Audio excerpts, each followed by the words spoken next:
I went on with Mo for I don't know what, 11 minutes of me talking, and then the station went southbound. And you know what? 95. That was the kiss of death. That was a bad mistake. I mean, Don't it really be mad was. again. It's my fault. He's going to want to use you as a crutch every goddamn day now. I can't wait to see how our relationship sours over the coming months. Oh, it will after today. I'll make sure of that. When you find out the kind of crap that he's pulled in this place, you have no idea. I just think the loathing between the two of you is a beautiful thing for everyone involved. Yeah, but there's no, it's all legit. I know, but the key is that your hate is so much better. Yeah. All right, we're up. I just can't believe what you do to him. It's just beautiful. It is beautiful, although I haven't called him a pussy yet, but we'll try that later on today. So anyway, we got about, what do you think, maybe 10, 20 people listening on the Internet? Actually, we've got several thousand in New York because I have every unemployed, degenerate, and alcoholic drug addict listening from the big guy. Yeah. Not that matters. Mm-hmm. I just think we have a bigger base this morning than you might believe. Really? I had 25 phone calls from New York this morning, people complaining they were going to sue the station because it's off the air. Everybody sues in New York. If she gets the cab first, by the time she gets to her destination, I'm served papers on 57th and Broadway. Let me tell you one thing, man. All you got to do is say sue, and the station will be back on in 15 seconds. How about my wife? She served me on the day of the Yankees home opener in the beginning of the season. It was like April 4th, and this guy comes to my place, and he knocks on the door and hands me a big envelope. I thought I'd won the lottery. I guess I was wrong. Yeah. Well, that was a bad story. It was a bad story. Anything at this point, we're doing probably anything. Was a bad wife, too, to be honest with you. Well, you know what happens. They all leave you. I was very not like those good ones. No, I don't know what happens. I was married to a Jewish woman, and if you get 10 years in with a Jewish chick, good effing luck. I mean, by the time I was in the 6th year, I got laid once a month at best. Mm-hmm. She started doing her best friend. She just went south on me. She started doing women, and I was left out in the garage holding my package, and everything. She got all the money though. I sold 2 homes. She got all that money. In California, if you lose, your little whatever license of marriage, you're doomed. You're done. They take everything. The guy gets nothing. They took everything from me and left me. I'm penniless. I'm a pawnbroker. I'm swapping gold. See, even if you liked Mo, which I know you really in your heart hate him like poison, but even if you like the old man, the fact is, the notion of you doing a 2-man show with anybody else is so ridiculous because once anybody gives you like the smallest opening, man, you're there. That's it. That's the end of that. I got a small problem with talking too much, and that goes on like 25 hours a day. That's bad in radio. I never shut up. Problem. Man. I'm a mess.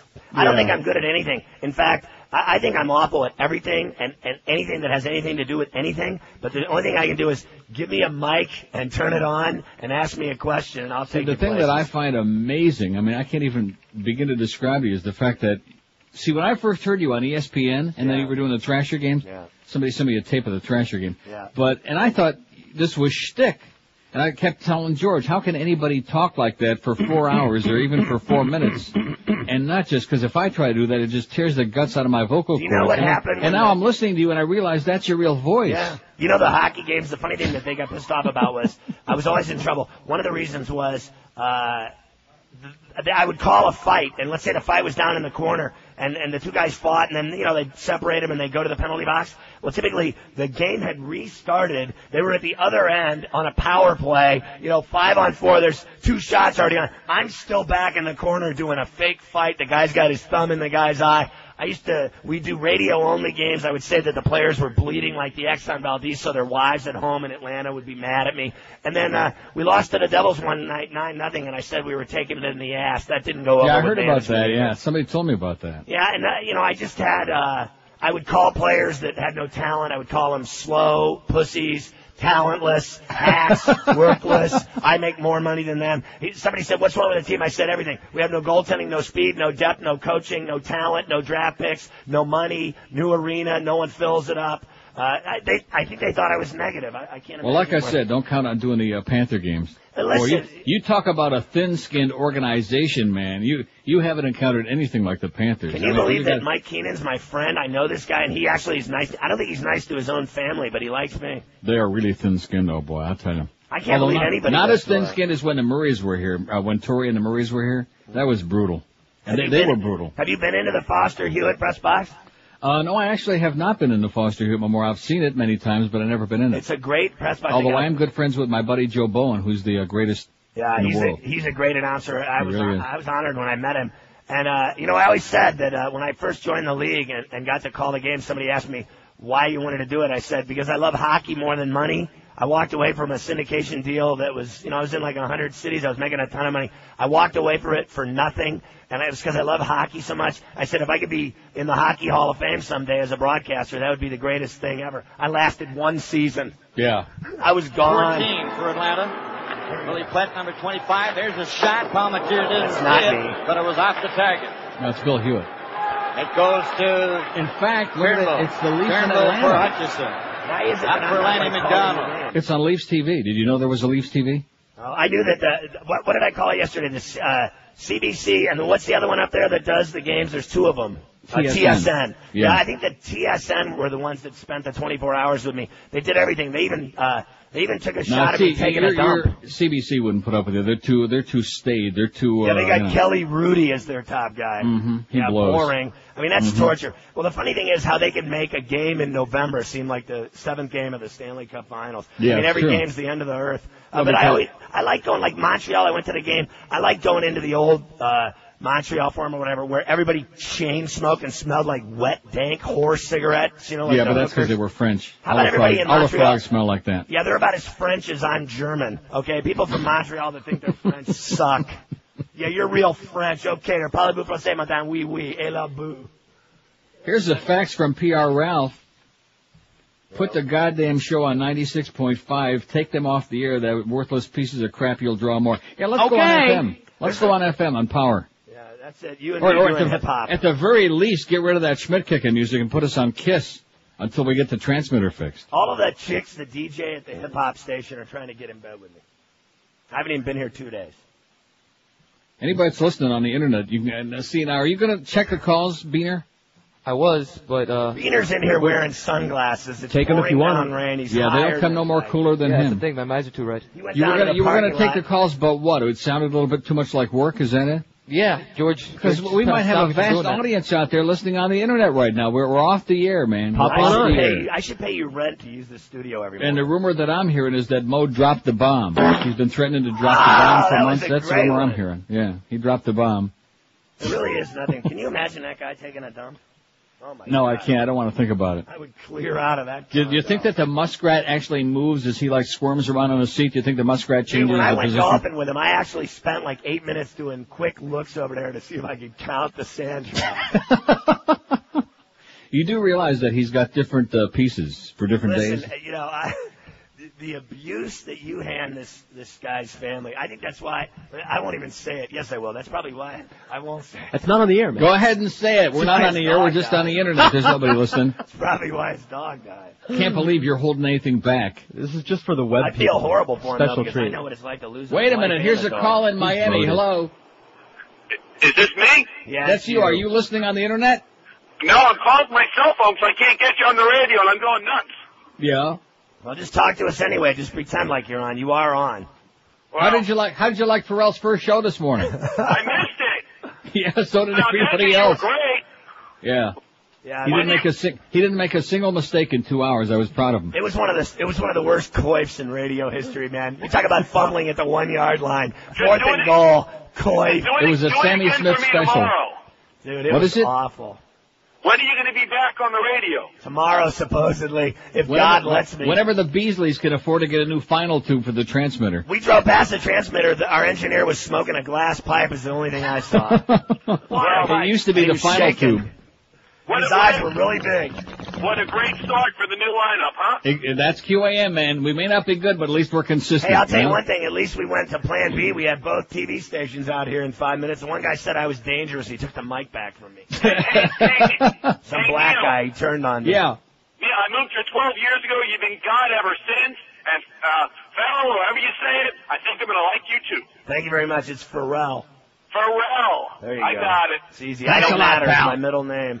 Have a great Whatever. day. Okay, there's our first call. That guy ain't even listening. He just, how come you put him on hold, Beaner? I guess, well, we'll put anybody on that's hold what who you wants to said. talk to us. I want Neil to give me all of his favorite restaurants too in South Florida that I should go to and abuse. I'll give you the chefs. ones not to go to, okay? Yeah, that's even better. Don't go to the Rascal House. All the old Jews go there to steal the pickles and the coleslaw. Oh, Joe's. Christ. I deal with Don't them go at to Joe's Splendid Stone Crabs. Blended. It's a plastic place where people like Mo go to get I went to the recognized. Splendid Blended. I swear to God, there were 900 Jews, and I was the only Gentile sitting there eating my salmon. I felt like it was... Oh, don't say that you're Gentile. I don't think Greg knows that yet. You never would have got hired if he knew you were a Gentile. Jesus. I told him, though, I was married to a Jew. I should In hear fact, it. there's a big sign on the front door there. It says, no goyim allowed. Didn't you see that? I think I did notice that, actually. I mean, seriously, have you ever worked at a station with so many Jews in your life? I've seen a lot of flavor around here. Actually, I'm very interested. It's like New England clam chowder red. Mm-hmm. I think that's Manhattan, right? It's Manhattan. There's a lot of action here, man. There's a lot Fort of hot Lauderdale, Latino hello. chicks that want to do me. There's a lot of voluptuous women. Fort Lauderdale, hello. There's a lot of guys in here. There's Latinos. There's, Go ahead, there's sir. blacks. Don't let him We say interrupt Spix the on step this on show. your No mouth. white people. Spix. I just Spix. couldn't believe it. I kept turning on the radio. Actually broke one.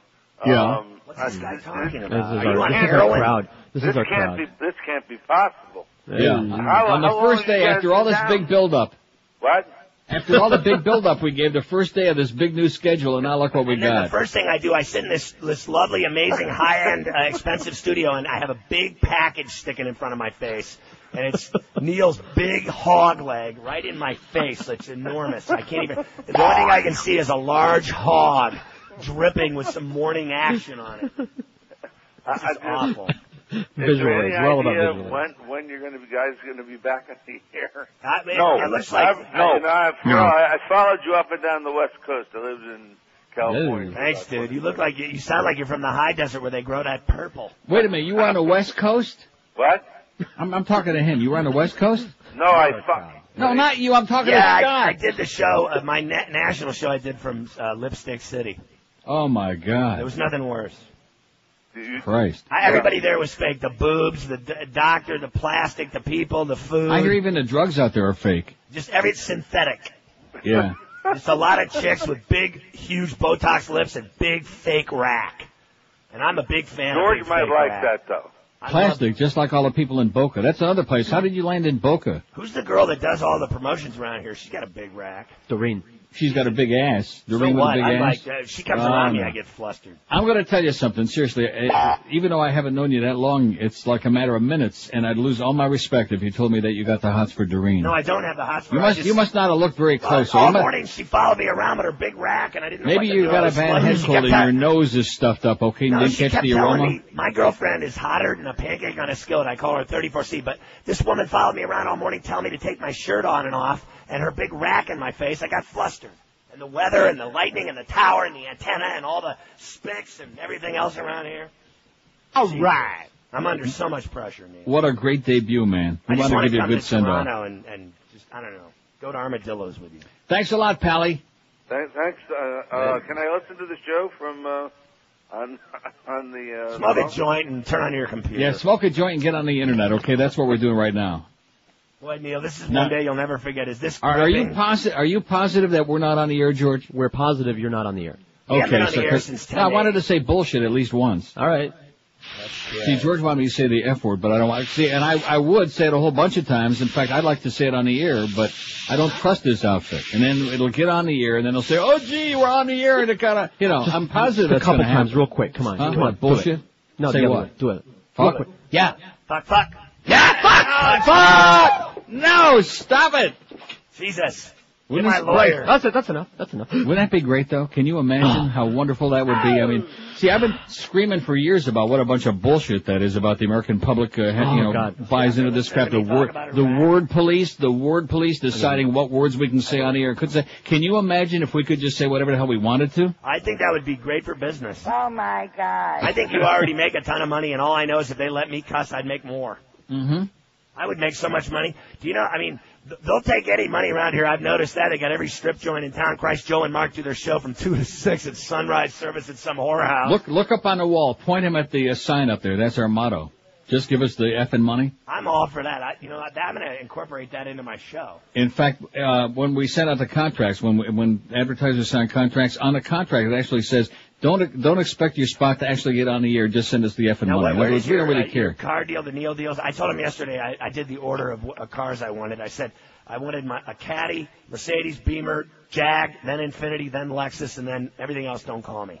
Okay. Does that seem fair? That I should get like a? And you should give one to Beaner Boy, by the way. This is a kid that's driving around a car with no AC in Florida. What do you think Mo drives?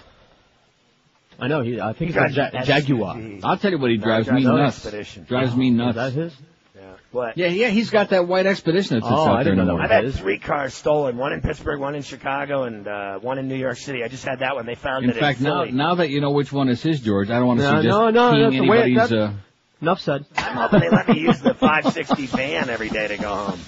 I don't want to suggest keying anybody's car because that would be bad. No, I carry a people shiv. There's way more exciting things to do with a shank than a key.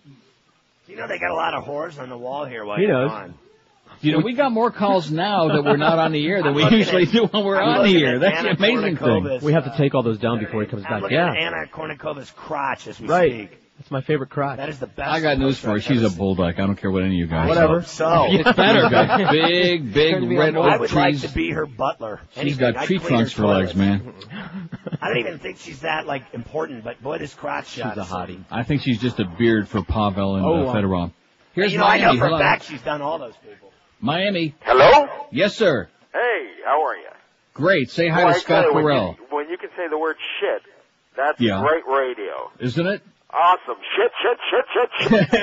That's the guy that called us with that the other day, only we were on the air. Jackass. Oh, that one wasn't on? No, he was on, but he heard it on hold. Oh, well, that's great. Just explaining this. I love this. This is more Yeah, fun this than- is good. In well, my fact, show this you know morning. something? Yeah. This Mo could do a show. We could save the juice. He could do the show. Just have his 10 chronic callers call in. We could put them on hold, and we could save all the electricity. Huh? And they can hear each other fumble and bubble. Let's see, should I read all of his ratings? Yeah, we haven't even covered the trend yet. Jesus, you're Well, we're not going to do the trend on the internet, okay? Let's wait. Let's save some grade Z material just in case we might actually get on the air. Yeah. I don't think we're getting on the air. I think something got fried out there. I think it took a direct lightning hit, and I think something got fried. It's over, man. But you know, even the engineer already went to lunch. He was out there for breakfast. He's already moved on. He's having our soup. engineers are permanently out to lunch. Can you imagine working? I worked on a station in Sturgis, Michigan once, and I can't imagine going off the air. Is that near Petoskey? No, it's near Howe, Indiana. Oh, my God. I grew up in Valparaiso. It's near Coldwater, Michigan. But anyway, I can't imagine going off the air and just being off the air for hours and hours, and the engineer's not saying, well, here's what happened, guys. You know, this got fried, or the final tube blew up, or something, you know? I've never seen it go over like 20 minutes, but this one is a record. I blame Josh Darrow. Yeah, I think so. He's a pussy. I blame him. He's right here right now. He felt up the news camera woman this morning, which was a little shocking. Oh, believe me, anybody, in fact, don't Everybody. get too close to him. He'll feel up anything that's Turns breathing out close, as a child, okay? his mom used to goose him a lot. He tries likes to it feel now. up Moe's hairpiece every morning. I've seen that move. Yeah. He tries to give it the old squeeze. Hey, you want to change the poll while we're killing time? What is the poll? Want to do what? How about We wanna Pharrell's change it? debut? No, we don't want to do that. This is just a dry run. I don't want to do the stuff for on the air. Then what am I going to have left? Hey, when you were gone, George copped a 2-for-1 poll for me. I was 2-to-1, man. I was like Vegas. I was up. Chicks were digging me. We have no chicks that Got a lot of quim after that poll. We got a lot of what? Quim. No, I wasn't talking about that. Dude, they got nothing here. I drank some of the foulest stench coffee ever. 30 cups of it bring this your own. morning. My Gotta bring ass your is own. a sieve. Yeah, but we'll get you some great free food, though. That's one good thing. Yeah. I should We're the make some experts on espresso. that. I mean, this is unbelievable. You know, if I were you, I'd just get up and leave. This is over. The day's over. If we don't get on by 5 o'clock, I'm laughing, man. I've never seen a station By up 5 here. o'clock? I mean, you know, can you imagine, like, how long is it going to go on for? I mean, the guy Careful, is- guys. I think we're back on the air. Oh, are we? We are? Sweet. Let me double check. Stop saying Well, what do you mean you think we're back on the air? How would you know? I got a quick call. I didn't do it. And the call said, Nothing. Yeah, we're about to be back on the air. 560. Good morning. what do you mean we're about to be back don't on the air? know. What the hell I is think- that? I think we're on Is this the like air. foreplay? Yes, we are on. I just We're got on the air. We're on the air! Oh! Let's hear it! Thank you, Neil. I want to thank my local sponsors. I want to thank the management. I want to thank the fans. It was one of the great. We love coming back to the community. The course, It's just a wonderful day for great radio this morning. I thought Great show this morning, by the way, Scott. Too bad nobody heard it. Very clean, Neil. I thought it was one of my cleaner shows. I'm hoping to use it as a demo tape. It was pristine. That's how good it was. I'm going to send it off to all the networks by the end of the day, overnight. Now, you playing golf with Mo this afternoon or his hairpiece? Let's just say that I doubt I'm going back to the country club for a trip anytime soon. WQAM, Miami, Fort Lauderdale. That was nice. See, we're back on here. It's only 10:40. It's only like about 3 hours. That's not too bad. Hey, did you know, Neil, that George got me a bottle of Jack and I drank it in 2 afternoons? I drink it with my grandpa. Yeah, he told me you were a lush. He already told me that. I usually, my grandpa used to have a scotch every day at 5 o'clock and look out over the Intercoastal for 30 or 40 years. So I do the same thing. And George got me a bottle of Jack 2 days ago. Excellent. Now, do you drink like a lot of Diet Coke? I just drink a lot of booze and coffee. The coffee here reeks like ash. Mm-hmm. I'm sweating. I was in here this morning. Newswomen were feeling me up. Voluptuous women that work in the station were working angles on me. I'm hanging with Bean. He's got the hots for Doreen, by the way. So before you guys get too impressed with Pharrell, he's got the hots for somebody. For old Porky. How about that first show? Like, I was all fired up. It was the greatest day of my life, and it just got kicked in the... He was so stoked. You should have seen him. He was jumping up and down, doing jumping jacks. I mean, look at the publicity you got. Look at the build-up. We did the poll on this thing yesterday, and we had both newspapers, which is a miracle because neither one of those guys owns a radio. Barry Jackass gets all his info from Greg, and then Tom Jicka. Tom Jicka had to pawn his radio a couple of years ago to pay for his kids' education. So we got people writing TV and radio that don't even own radios. You got 2 columns. And we can't get you on the air. I think I'm going out to lunch with your friend Sarney. Oh, are you serious? Yeah, I thought I'd show him the boat. Boy, you think that picture of Mo is ugly. Wait till you see Jim Sarney. Oh, my God. He makes me look beautiful. Wow. No, seriously, it's always good going to lunch with a guy that's a lot uglier than you are because it makes you feel better about yourself. I think you're right. There was a lot of action here today, 2 TV stations. We got a lot of action, just a lot of... There's a tremendous amount of pressure on me, as you can tell. Yeah, well, tomorrow's going to be better, right? Yeah, whatever. There you go. Now you're getting it. I mean, now that my balls have shrunk, I mean, I gotta go home and get 34C to get me back up to my flated status. My ego got it today. Like, one of the great things we discovered this morning in our little internet show there is that Pharrell is a goy. Oh, let's hear it. Oi! I got douched on. The QAM douche hit me on the side of the head today. I'm done. I mean, that was the best debut ever. Have a great day, Scott. That was just awful. Thanks a lot. It was a nightmare. Good job. And how about I get to sit all morning with Big Fat Beast? Solid, man. Look at you. Beast is in there talking about food and booze and naked women at UM and frat parties. He'll tell you some good Mo stories, too, by the way. Beast is already mad at me because I call him fat. I don't know what way to look at it. I think he's a great guy, wonderful human being, fabulous person. Just a tub of crap is what he just looks like he chugs beer and eats food. I love eating nuts. He loves nuts. Say goodbye, Scott. All right, goodbye. See you tomorrow. Have a great show. All right, good luck to you. Keep it clean. Watch out for the lightning. Oh, my God. This has been incredible. It's been a truly day, a typical QAM day. It's something. Are you just making this up that we're back on the air? No, we are. We're on. And the good news is for the people listening on the Internet, if there were any. You think there were any? Yeah, there were a lot. Were there really? Yeah. Everybody that I put on hold after that time that you said, why did I put that guy on hold? All of those were listening on the Internet. All right. And we got to say all kinds of 4-letter words several times, which was very exciting. Don't tell Clarence that we did it, though, because he's a real pussy. He'll get all nervous. No. Okay, so let's do a break. Huh? Yeah, let's do something. Well, no, because we got all these spots to make up now, and we got to, I don't know what we're going to do. Yeah, do Fast Train. I think we can manage it. And then we got... well, no, we're not going to get them all in, are we? Well, we might. Yeah, I'll get them all in. But then we got the 1 o'clock hour and don't blame Phyllis for it because it's not the water Nazis' fault. It's it's management's fault. We got like a mandage hour there from 1 to 2, and it's our hour. So we got the wrong spots. We don't know what the hell's going on. It's the typical Greg Weed way, man. Oh! He knows how to do it. Total chaos. And by the way, all our fine sponsors out there in Radio Land, whether your spots ran this morning or not, you will be billed and are expected to pay. 1044 at 560 WQM. If you're bald, then forget about Fast Train. That's not their bag. Sexual performance problem? Call up Pharrell. He can help you out. Don't call Fast Train. But if you're in a dead-end job, this is the deal. Call Fast Train today because they can have you fully trained and ready for a new high-paying computer career in just 4 short months. Call them toll-free 1-866-FAST-TRAIN. That's 1-866-FAST-TRAIN. They have locations in Miami. They're in Kendall. They're in Fort Lauderdale and in Pembroke Pines. So call today, 1-866-FAST-TRAIN. They offer you job placement assistance, financial aid, convenient evening and weekend classes. So no longer should be working for like $2 an hour, working for some putz. A new career is just a phone call and 4 short months of training away. Jump on that Fast Train today and call toll-free 1-866-FAST-TRAIN or check them out on that wicked web at fasttrain.com. Live and local. This is Sports Radio 560 QAM.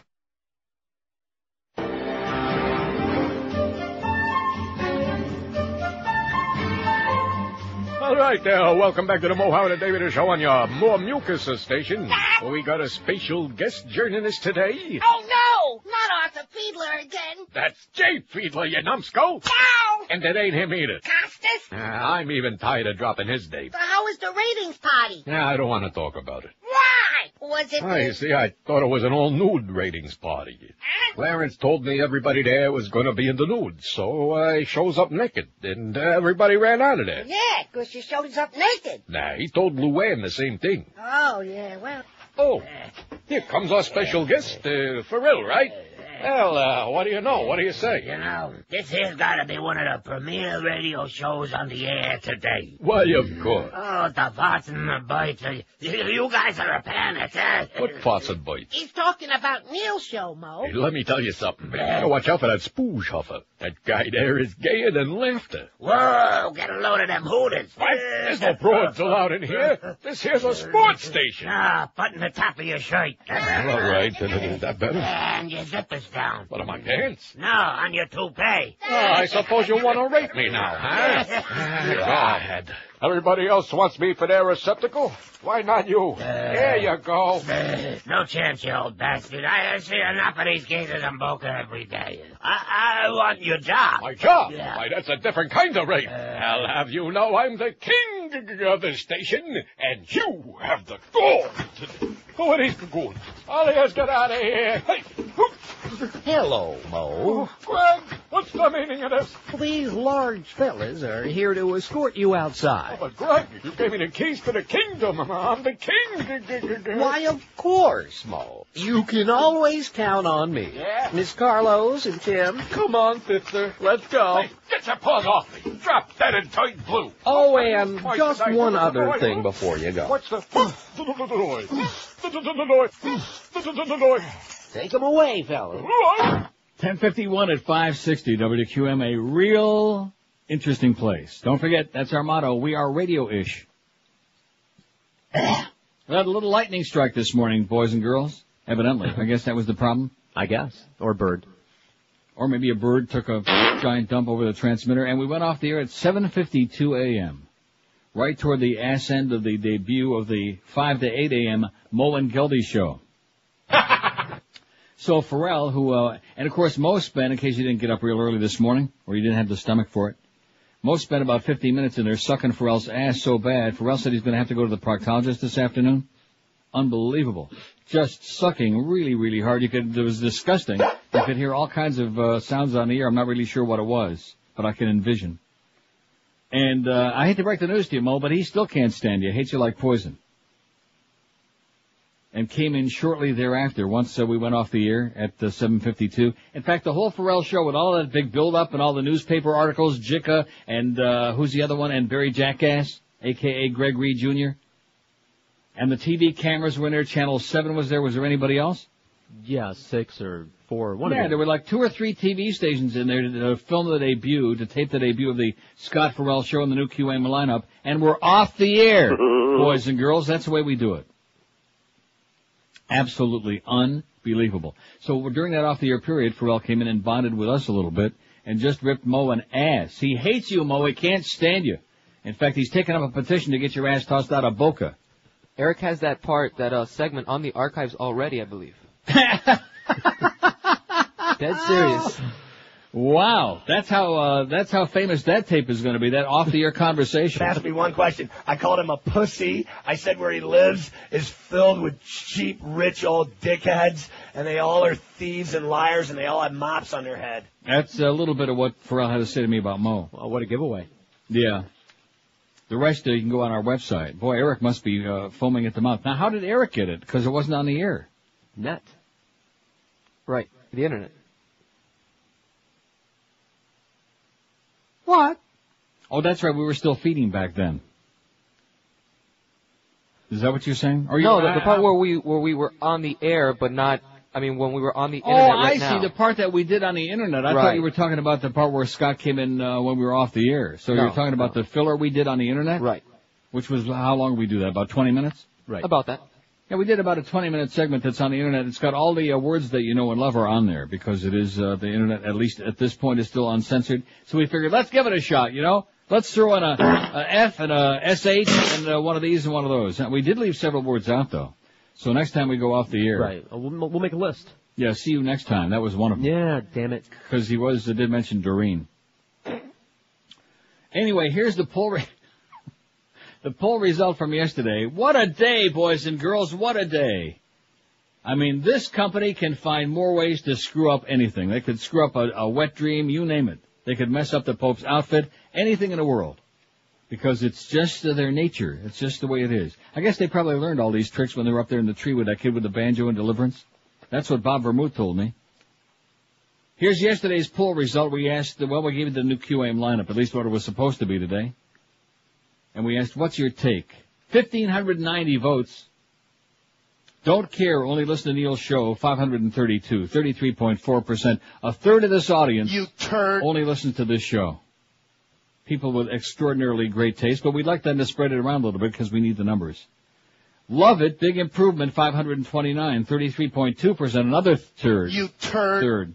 It's okay, 165. Who's Mo Howard David at 158? Who's Scott Farrell, 116? Liked it better the way it was, 61, and hate it, only 29. So if you add those two negative categories there, it's only 5.6%. Pretty damn impressive if you ask me, especially for my real picky crowd like the South Florida radio audience. Real picky, real demanding, never happy with no matter what you give them. Couple of faxes here. And like what I told you before, remember during that segment we were doing on the internet? We're off the air and the phone is just, now granted it was ringing off the hook all morning because we were off the air and people want to know what the F was going on. But just during that segment when we came on the internet, the phone was jammed. Right. We ought to do that every day is what I'm thinking. Never have an open line on this show if we did that. Here's a fax that says, Dear Neil, my God, please, I beg of you, get the hell out of that pretend radio station. The internet radio is fun, though. QM blows big chunks, is what it says here. Thank you. Listener George has a good point, pointing again to my psychic abilities. It says, you did say, Neil, yesterday you'd prefer 2 hours of silence or a test pattern rather than having Hairpiece Howard as your lead-in. Your psychic powers kicking in again. Good point, listener George. I do remember saying that. Right, so you jinxed it. And right underneath that fax, here is the full-color photo. When are we going to have this new and improved Mo picture with minus the hairpiece and minus the teeth? Someone told me that they couldn't scan it for me. Brian has sent it to us. We can have it on today. Oh, okay. We can have it on within the hour. If somebody with a big vagina, if they could scan it for me, and they told me no, they could have nothing to do with that. Oh, Miguel, who's got a big vagina? A little bit of news out there for the audience. People have heard us talk about the lovely Miguel in our promotions department. And come to find out, he's the one with the vagina in that department. Well, we know what Doreen's got. In fact, I think you guys were fighting with him this morning. 10:57 at 560 WQM. So we're going to have some publicity on TV on, well, we'll find out. Apparently. Evidently. So keep tuned to your local newscast, okay? It'll be a real hoot. Let me tell you about a place that's a real hoot, and that's Brandy's Shoes in prestigious Pompano Beach. This year, Brandy's is celebrating their 25th year in business, which means that they've got to be doing a lot of things right, because any little independent family shoe store has been around for nearly a quarter of a century, has got to be doing something right. And they're not little anymore now. They've got a gigantic 8,000 square foot mega store with over 40,000 pair of name brand shoes in stock waiting for you and your feet. All the top brands in the world. They got them all. They got Rockports, Echoes, Mephisto, Timberland, Clark's, SAS, Florsheim, and lots more. And they give you real good personal service, too, even if your feet smell real bad. Brandy's a great place to take your feet for great shoes. They're at 1290 North Federal Highway in Pompano Beach, open daily 9 till 9, and Sundays 10 till 5. And right now is a great time to buy naturalizers at Brandy's all this week, because selected naturalizers, normally $65, only $29.90 to $39.90 right now as I speak. at Brandy's in Pompano Beach. Stop in or visit their website at brandysshoes.com. Live and local. We're Sports Radio 560 QAM. Neil God.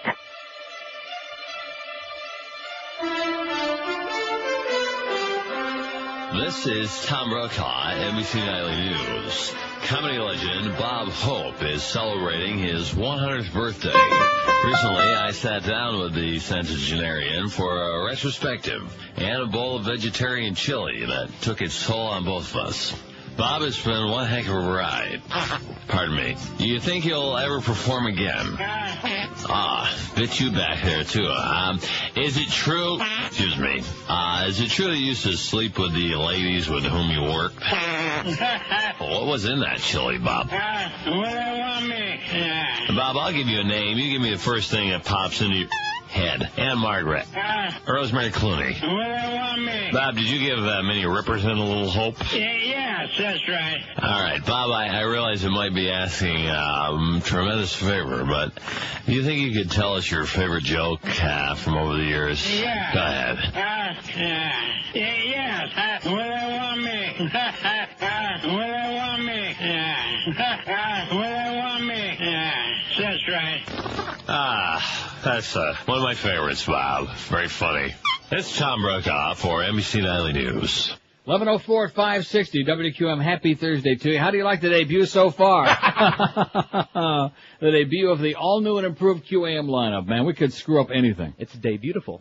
It is a day-beautiful thing. Make no mistake about it. Here's the facts from Mike, who's a little bit hostile. Why is it that the whole world seems to hate Mo Howard David so much? Well, we don't have to ask because we already know. We've smelt of him. We know. Mike says, Dear Neil, please pass this on to Howard David. Dear Mr. David, with all due respect, I don't care for your program. I believe you're a good sportscaster. However, you are a horrible program host. I don't appreciate the way you interrupt callers, nor your poor attempts at humor. I hope you realize that your program has been deliberately moved back into the night and further into a time when there are fewer listeners. Absolutely correct, sir. I can only imagine that the Howard David Show is a byproduct of your play-by-play duties. Your inability to gracefully accept Neil's style and comments has angered listeners. Please remember, Mr. David, that Neil's been on the air for 27 years in this market, and the only thing late about Neil is his approach to a commercial break. Once again, Mr. David, I mean no disrespect, but I'm very disappointed. I look forward to the day you're no longer heard left to right on my radio. Respectfully, Mike. That's what Mike has to say, Mo. And also, Pharrell says you're an asshole. Boy, he went on at great lengths about Mo. Do you remember? Yeah, but he taped the segment. He wants to show the world that you two are a great combo. Yeah, me and him buddies. Yeah. He'll never have me back out there to golf. The first hole we played, lightning struck the green. He turned around faster than Grant took Richard. Came in and badmouthed him, just trashed him for about a half an hour this morning. And we loved every minute of it. And taped it, too. And there's Greg, not Greg, whatever the hell his name is, Muff and Clarence running around. Oh, you better tell him you're taping him. You better tell him you're taping. Just cool it, okay? Just take a chill, you guys. We're dealing with like a real guy here. We're not dealing with somebody with thin skin, uptight, with a big, gigantic, fat, overblown ego and hairpiece. Here's our poll question today on NeilRogers.com. And the reason I'm doing this poll, maybe you're wondering, remember the other day I was talking about the show I saw on Graffiti on Moviola channel? Right, I'm not wondering. It was pretty interesting. I wish I could have seen it. It was very good. Because obviously this is a visual thing. Now, I'm sure that even though, both of you are a little bit on the parochial side and you haven't traveled the world as much as some of the rest of us due to limitation of funds. Right. You haven't seen some of the places, like in Europe, for example. It seems to me it's much more of a big thing there than it is in the U.S. Really? Oh, yeah, in Amsterdam, there's like places where there are like blocks and blocks and blocks of the real big artistic graffiti. Now, I see, not the gang scum graffiti like we have. No. Well, I mean, you'll find some of that too, but I'm talking about real artwork, what you would call. And you seem to see a lot more of that in European cities, as opposed to the U.S., where everything, first of all, everything is like so hard to write on anyway, plus they'll probably take your ass away and put you in an electric chair. If they can find you, yeah. Right. Oh, they'll find you. They'll find you these days. What's your take on graffiti is our poll question today. We got 6 magnificent choices on the poll. I love to read it. I love to write it. I've never seen any. Only sick people write it. I write graffiti and drill glory holes. And this topic is disgusting. Where can I see some? Those are the 6 poll options today. What's your take on graffiti? I love to read it. I love to write it. I've never seen any. Only sick people write it. I write graffiti and drill glory holes, and this topic is disgusting. Where can I see some? Speaking of drilling glory holes, how do they do that? With a drill? No, seriously, stop and think about that. When does somebody find the opportunity? Although, of course, most of you people have never seen a glory hole. I saw one once. Only once. Mm-hmm. Because the thing about them is that it's not like somebody is taking some kind of a sharp instrument and in desperation, like poking and prodding at the restroom wall, you know, and in between the two toilets. It's funny. Because they're always very round and like very neat. Really, the one I saw looked exactly like somebody had taken a sharp object and gouged it out. Oh, I never saw that. Ratty. Well, you obviously hang out in different circles. T.Y. Park? Yeah. Oh, well, I can only imagine what's hanging out at T.Y. Park. Have you ever really stopped and thought about this subject? This is amazing. It really is. If you would have seen that movie, it would have opened up all kinds of new avenues for you. In fact, many of the tea room walls that they showed on there that were loaded with graffiti, many of them actually did have glory holes drilled in them. Now, did they cover all the different kinds and stuff, like bathroom graffiti and gang graffiti? And No, they did not. Oh. No, it was mostly bars, clubs, I see. Stuff like that. Well, the bathroom stuff is fun. I mean, what else are you going to read? Well, that's what I'm talking about. Although, generally speaking, I'm not one of those people that takes a magic marker or my lipstick into the toilet with me, you know? Huh? I usually leave my lipstick in my bag out of the table and make sure somebody's watching it. But no, seriously, how many people actually take I mean, yeah, I got a ballpoint pen in my pocket every now and then, quite often. But not for that purpose, in addition to which most people don't write graffiti, at least good graffiti, with a crappy ballpoint pen, because it doesn't stay. No, you need a nice Sharpie. Right. Oh, I told you that one fat broad, she looked a little like Doreen, she had a big Sharpie. And she was writing with it too. I couldn't believe Pharrell's got the hots for Doreen. Oh my God. Oh my God. He must be really desperate since he and his wife split up. We don't want to talk about that on the air. He told us some amazing things. His wife was Jewish, and he's not. Boy, we're so delighted to have somebody who, A, is a goy, and B, is under the age of 100, because basically our station is degenerating into a bunch of old fossils. That's what Clarence pointed out. We got all these old Jews on this station. We got Neil, and we got Hank, and we got Mo Howard David, and Eddie Kay, all a bunch of old fuzzy Jews, you know. Let's get somebody under the age of 100 and somebody who's also a goy. And we hit the jackpot. Oh! Now, if we could just get him on the air. No. I know. Baby Can't steps. have everything all at once. That's me. I'm always pushing for a little bit too much. We want to have a really good guy on the staff and also be able to get his show on the air. So the Farrell on the Radio debut was rained out today. Oh! And speaking of rained out, I mean, even funnier than that is if you look in the newspapers, all of them, in the box score of the first Marlin Expos game at PP Park last night, and you look at the bottom where it has the time of the game and the attendance, it says time 2 hours and 35 minutes, attendance 0. Zero. I realized there weren't zero, there were more like 250 people actually showed up in the middle of the rain and what other excuses they might have had. 250 people show up for a Major League Baseball game, and they showed here, I don't know if they showed them there, because generally when they televise the local games there, they like show only the low shots because the embarrassment factor, and management doesn't want you to see the place is empty. But of course this was the Expos telecast that I saw the highlights here, and they panned back and you see the whole stadium, and it was like, there was nobody there. If there were 250 people there, I'd say at least 80 of them had to be vendors. And maybe like 40 of them were lost people from the hood who hadn't found their way home yet. I mean, and you look in that's got to be an all-time record. It does, sometimes it'll say NA, not available, the attendance, something like that. But this didn't say that. Take a look at it, all you mavens out there. It says, the big O, 0, was the attendance at the Marlins game. And there's Mo on there this morning going on about, well, we need to get a new stadium, and this is a disgrace, and we got a good team, and they won 6 in a row. Nobody cares, okay? In fact, that'd be a good poll question. Which is smaller, the number of people interested in the Marlins games or Mo's audience? That's a good battle, Because you talk about active indifference, about massive indifference. I think there's a lot of commonality there. And he's going on about, well, we got to get the new stadium. Forget about it, Mo. Ain't going to happen, okay? Ain't going to happen this week. Next Sukkot just ain't happening. Here's a call from Boca. Hello. Hey, Neil, how you doing? Pretty good, pal. How's it going? Good. I enjoyed that internet that show you had going on today. Oh, you But heard I it? think Mo sabotaged you guys and blew the transmitter out. That way you'd have the highest ratings for the day. That's generally the story around our building is we think he dropped a bomb. He's been threatening to drop the big one. I agree. I think for a poll for tomorrow, you should be who was your worst lead-in. You could have Defo, Mo, and Big Head, and all the other guys. Oh, that's a good poll. I like that. That's a good poll. Excellent. Thanks a lot, All Pally. right, buddy. Bye. We'll put our heads together. Now I'm going to swap these spots around because I really have no idea what we're doing. Apparently 7-minute breaks from what I'm hearing. I beg your pardon? That's what I heard. That's a rumor. I'm doing my best to not let that happen, but I mean, We're doing 7-minute breaks. First of all, of course, I feel left out because Pharrell got his whole 2 hours wiped out there. Right. Mo only had like the last 8 minutes. Yeah, nobody we was should have listening. staggered everything. He should have done 2 hours, and then we could have come on and done 2 hours. No, and what I'm saying is that we wound up getting a 40-minute. It's like we had an early Marlin game or something. 40 minutes. I mean, that's hardly, for guys like us who get so little time off, you'd think that we'd get a little bit better break than that. But of course, once it came time for this show to be on, you can be sure that Corso and his engineering buddies out there working feverishly to make sure that we didn't get too much time off, because that would piss them off. 11:13 at 560 WQAM. We got a lot of long breaks today. Just bear with us, okay? We got Jim Mandich, new and improved 2 to 4 if we're on the air. Hank Goldberg 4 till 7 if we're on the air. 4 till 6:30 and the Marlin crap. Marlin's on the Spose again. They'll try it again for a big crowd. Oh!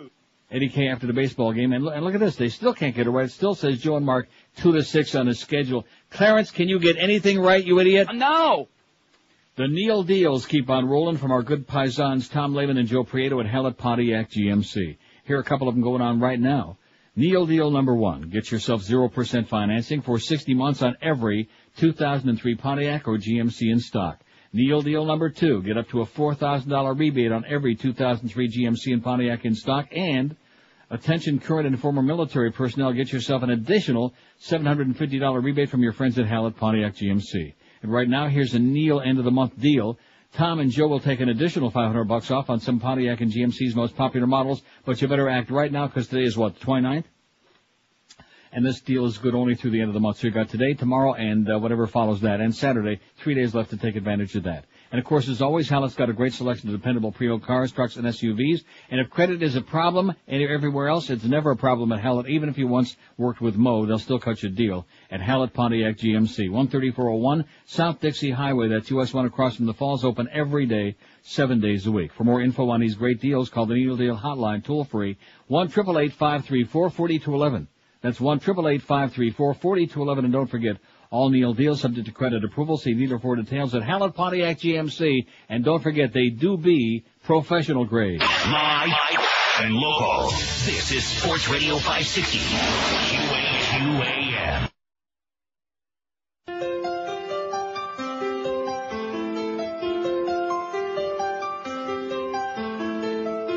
Put out some good reviews, so I went right away. Shelled out $20 for a movie pass, a Coke and some Milky Ways. With a handful of candy, went through the doors of that marquee. Damn, I had a first-class ticket, but I was late as a man can be. See, I walked in during Matrix. I walked in and I could not find one seat. Then I walked out on the Matrix. Figured, hell, I'll wait for the DVD. I will say one thing, because I'm reconditioning my brain to this new schedule. To this old schedule that we are redoing, thank goodness. But at any rate, so it's like 11:14, 6 minutes ago, and I'm sitting here looking at the clock. We're in the break. And I'm thinking, good God almighty, we're like, this thing's almost licked. It's almost, 1 o'clock will be here before you know it. Well, 1 o'clock will be here, and so will we. Right. We'll still be here because we're on till 2 now. Oi! Back to 10 to 2 today, although you'd never know it from the way things are going. Here's a call from Lake Worth. Hello. Yes, hi, Neil. I was a technician. I left the scene of the station earlier, and there was a tower problem, and when there looked like to be a muskrat or a flying squirrel wrapped around the tower. Oh, Reverend Jones again, huh? Wow.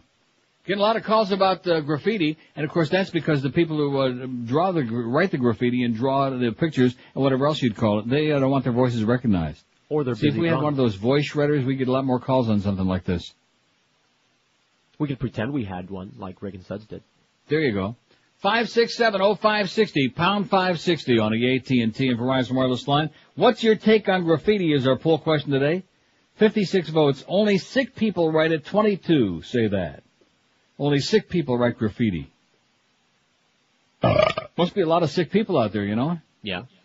I love to read it. 14. This topic is disgusting. Where can I see some? 11. I write graffiti and drill glory holes. 5. I love to write it. 2. And I've never seen any. None. Well, that's good. That's refreshing. Okay? We have nobody who's never seen graffiti on tea room walls especially. Although I'm trying to think of any places that you might otherwise see it. And we're not talking about the artwork kind or the gang. We're not talking about that. We're talking about crap that people write and pictures they draw of breasts and penises and vaginas, all of these things, pubic hair. Poetry. Stuff that they, huh? Poetry, limericks. Yeah, visual poetry. 5670560, pound 560 on the AT&T line. Here's Boca. Hello. Hey, Neil, did you catch End of the Manager show yesterday? No, I did not. He was talking about something needs to be redone in his contract, otherwise he might not be back. I was just wondering if that was a joke or what the hell's going on with that. And then if I can add on another thing to your poll question. Yeah. Who's Howard David? That can always... Okay, great. 5670560. Oh, it's great to be back on 10 to 2. Oh. Man, you have no idea. Of course, following 2 hours and 40 minutes of dead air is not, it's like following a Marlin game, basically. Although we should be used to it after, 15 months of following Mo? Just thinking that. We should be pretty used to following close to dead air. Oh, there. 5670560, pound 560 on the AT&T and Verizon line. Here's Pembroke Pines. Hello. Yeah, it's called tagging, not graffiti, you old dog. Oh, jeez. Woody. Boy, they're all out there today. We got Reverend Jones and we got Woody. These are the same people who will listen through the static when the station's off the air. That's how lifeless they are. Jackknife tractor trailer on I-95 South and Ives Dairy Road. All but one lane shut down. Traffic back to Fort Lauderdale Airport, says Clarence. Thank you, Clarence, for your traffic report. You could be the next Mark Morgan. Nice going, Clarence. Here's a call from Oakland Park. Hello. Good morning, Uncle Neil. Glad to have you back. At least And good now morning that we to you, got the sir. tower back up. And I was listening to the radio the other day, and something struck me as strange. I never would have thought that this person might be a Democrat, but Don Shula's having a fundraiser for Bob Graham. Yeah, for Bob Graham, yeah. Yeah, no, that struck me as strange because I never would have thought of him as being a Democrat. Well, that's true, because most of the jock types, coaches, players, they all tend to be right-wing and very right-wing. I mean, all different degrees of very far to the right. It's nice going, old Shoesmeister. Yeah, well, anyway, I'm just glad that we got you back to this schedule. Will keep me a better day in my cab from 10 to 2. Welcome back, Neil. Okay, thanks a lot, Pally. 5670560. None of the graffiti writers will, I remember trying this a couple of years ago, the same thing. There was some other show about it or some article about it, and nobody will talk about it because they all are in denial, and that's why the only sick people write it is leading with 28 votes. I think that's ridiculous. I mean, you're entitled to your opinion. I don't write graffiti. I do read it if I'm in the mood, if I'm sitting in a public, toilet taking a dump. Yeah. I mean, what else are you going to do? Right. Unless you have some reading material. I mean, generally at home is where you have your reading material for sitting on the throne. And when you're out there like at Denny's, for example, trying to cause a flood or whatever you're doing, you don't have reading material with you, so you sit there and might as well do something productive. So read what these people have done. They've taken the time to try to be a little bit creative, to reach out and express themselves and to try to communicate with the rest of the world. Isn't that what these people are trying to do? Yeah, sure. I don't want to psychoanalyze them or anything like that, psychoanalyze, but it seems to me that these people are trying to reach out and pass along some kind of a message. Now the ones, of course, that are hovering it over the glory holes there, they're trying to reach it out and extend, like I said, the Wanda friendship. Now, since the one that I saw didn't have any graffiti associated with it, am I to understand that that's normally the case? What, glory holes? Like a glory hole, does it have a sign or something around it, like arrows, like insert here or something like that? I don't think it generally needs a road map. That's what Ariel Sharon told me. He said, you don't need a road map to know what to do with a glory hole. That's what he told me. Oi! Well, I was right. Look at this. There's nothing on the board. There's absolutely nothing going on here right now. We were all that? Huh? After that great morning? Right. And what I said before was true when Pharrell was on with us. We're going to have more calls now when we're doing this internet thing and we're not on the air than when we're on the air. This is unbelievable. This is the typical South Florida cold shoulder, man. It's enough to make you crap your pants with or without the graffiti on the wall. Man, what a bunch of losers. 26 past 11 at 560 WQM. Are you bald? Don't call Fast Train. They can't help you out. If you have sexual performance problems, go get some Viagra. But if you're in a dead-end job, these are the folks you want to talk to because Fast Train can have you fully trained and ready for a new high-paying computer career in just 4 short months. Call them toll-free at 1-866-FAST-TRAIN. They've got locations in Miami, Kendall, Fort Lauderdale, and Pembroke Pines. Pick up that instrument right now and call these good folks. There's no obligation. They'll explain it to you, how you can get out of your dead-end job. 1-866-FAST-TRAIN. And don't forget, Fast Train offers you job placement assistance, financial aid, convenient day, evening, and weekend classes. No excuse to stay in that dead-end job one more minute, and your new career is just that phone call and 4 short months away. Jump on that Fast Train today and call toll-free 1-866-FAST-TRAIN or check them out on that web at fasttrain.com. Live and local. This is Sports Radio 560. QAQAM. I urge everyone to complain to this station. I'm just standing in the back booth and watching porno video, feeling my way all around the room, looking for a glory hole. Somebody's in the booth next to me. I'll slip it through and see if we will be watching videos in ecstasy with a horny glory hole. I feel our hand there and kisses too. I'll have a boner before we're through. We're just standing in the back booth as we both enjoy the show, exchanging glances in the back booth through a glory hole.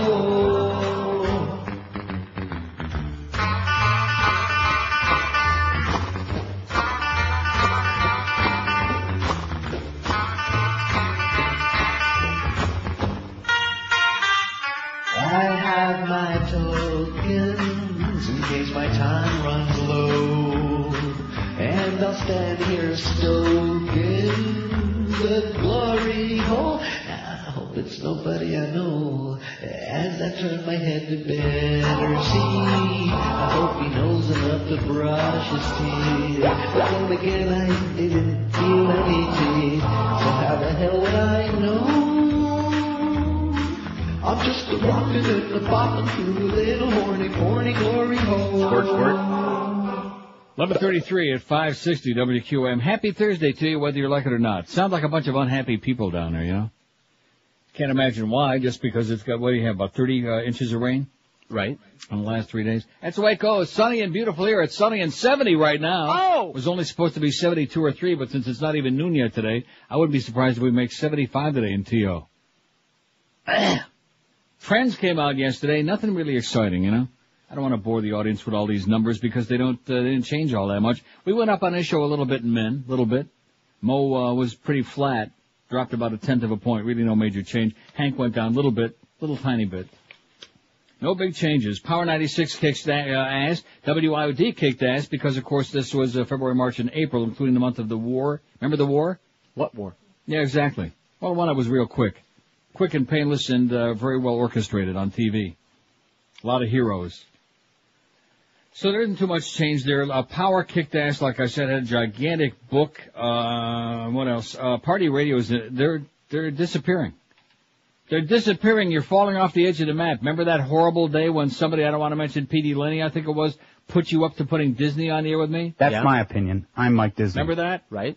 And he was gloating and he was trying to push that thing about, well, Power has got all these spots, you know, they were running all the knocking Power. But in the meantime, people got tired of the stupid promos and they said, well, where's the beef, man? Where's some good music that we want to hear? And so now the party's over. That's my opinion. I'm Mike Disney. At Cox Broadcasting. It's a bomb, okay? So we've had 2 bombs drop today. The one that Mo dropped evidently on the transmitter. It probably was a setup deal. Right there just before when Pharrell was going to come in. And of course that's the kind of thing the old man would do, you know. And then say, oh, it was a lightning hit. You know, can't you see the weather? It's terrible out there. It was a lightning strike. I don't believe it. I can read the fine figure of Mo in there, or maybe Lowry Mays and the people at Cheap Channel, you know, as a way to get back at us, sabotage our plans to break this great new lineup of ours. It's only postponing the inevitable, guys. Pharrell will be on there tomorrow, 8 a.m. right after the Momeister. And by the way, weather Howard, permitting. He hates you. Yeah, we'll have we ought to, since it is a sports station, put the schedule in the newspaper every day with an asterisk, weather permitting, like the Marlin games, where the attendance was. Oh! Here's Pembroke Pines. Hello. Hello. Yes, sir. Yeah, that genius that called before about Don Shula couldn't figure it out. Bob Graham is his landlord, for Christ's sake, down there in Miami Lakes. Yeah. Who's he going to endorse? He probably is behind at his rent, and he's got to endorse Graham. Yeah, okay, great.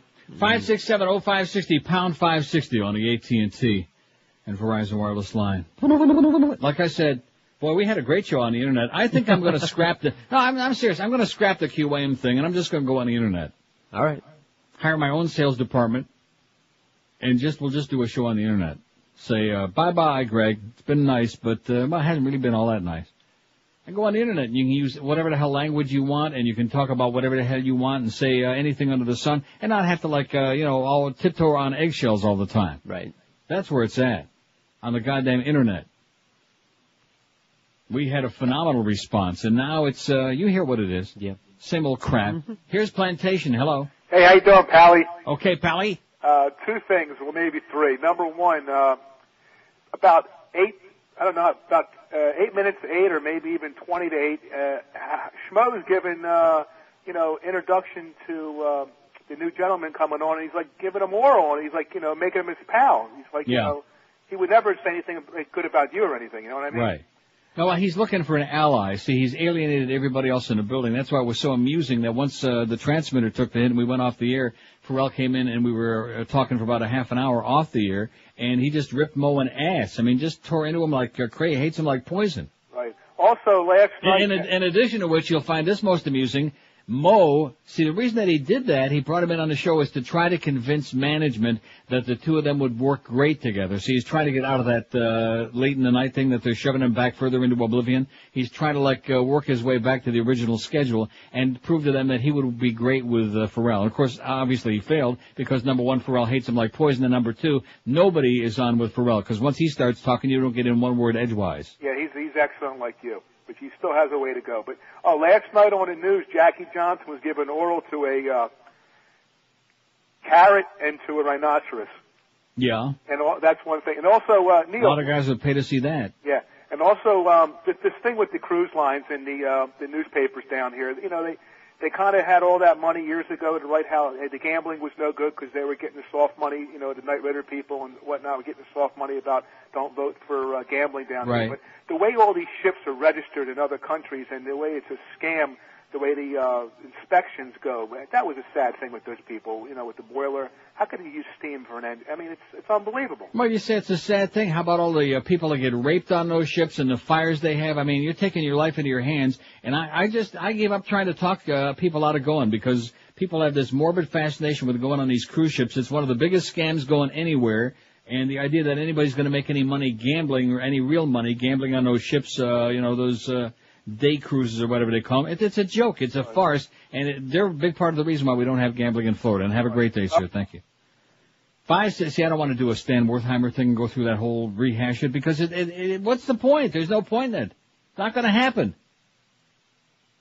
You're not going to have casino gambling in Florida because you got a bunch of blue-nosed, Bible-thumping, right-wing mugwumps who run the state, and then, of course, you got all those right-wing assholes in there, those better, holier-than-thous, and you got Mickey Urson, and you got the Bahamas crowd, of course, too. The Bahama crowd. Yeah, man. Because if we ever had casinos in South Florida, put them out of business in 5 minutes. Who'd want to go over there and get treated like crap? Oh, by the way, don't forget about our contest. That's not good timing, huh? Why not? No, seriously, the Hot Couples Contest number 3.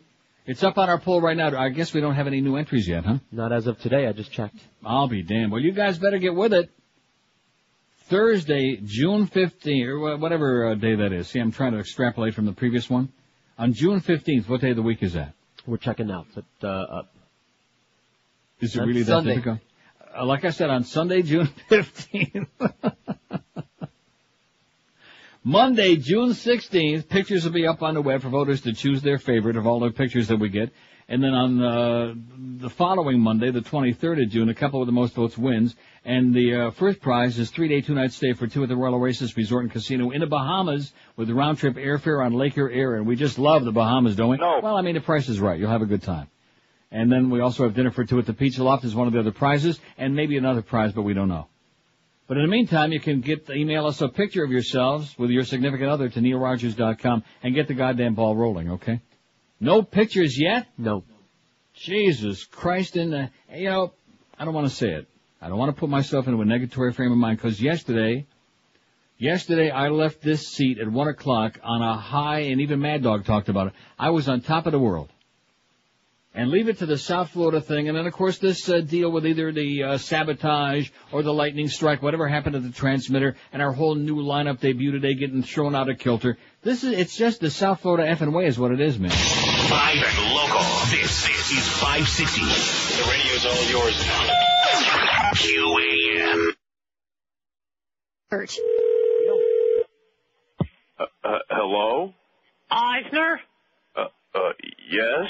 Mouse. Oh, Mr. Mouse, good morning. How are you, sir? I'm not good, Eisner. Oh, you're not feeling well, sir? I'm watching the television, the ABC 50-year reunion special. Oh, what an amazing special. What a night to remember. Yeah, a night to remember for you. How many times were you on camera? I counted 75. Oh, really? It was all about you, you megalomaniac. You've only been with the company, I don't know, 10 years or whatever, and you're running it into the toilet.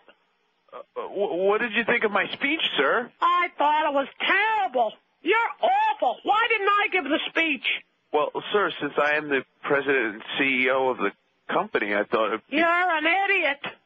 Well, we did have some major talent. I mean, we had John Travolta, Tim Allen. Tim Allen. Would you please? Hold on, sir.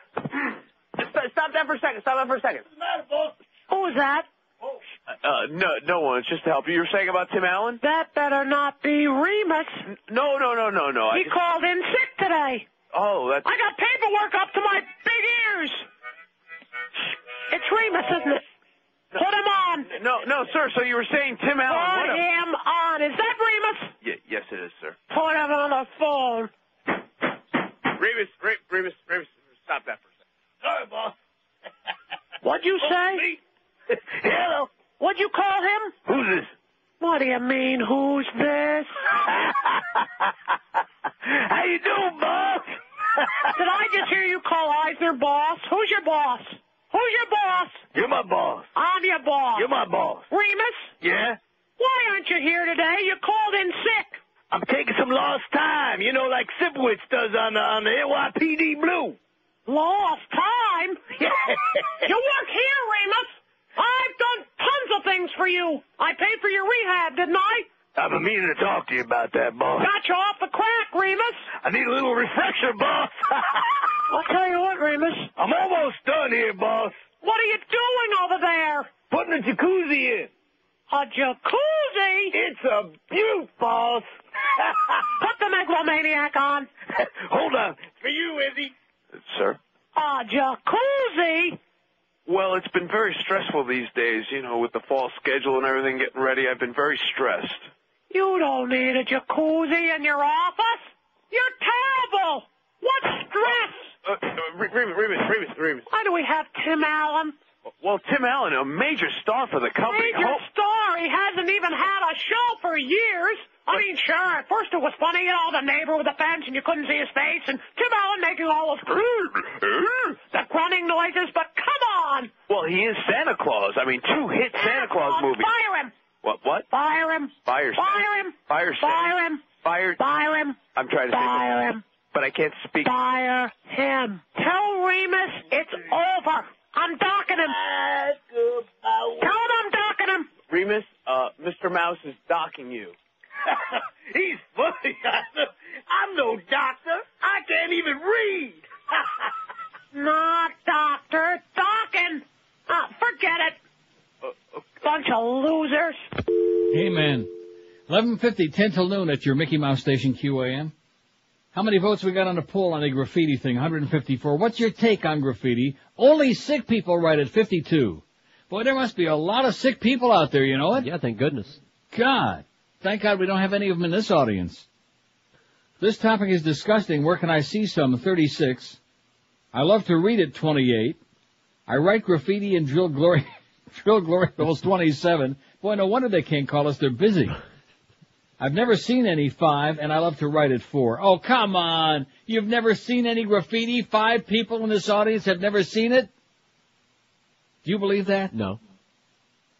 I mean, some of you folks, I know that it's South Florida and you lead a very sheltered life, but, come on. Anybody that's ever been to any kind, like a bar, a club, a restaurant, anywhere.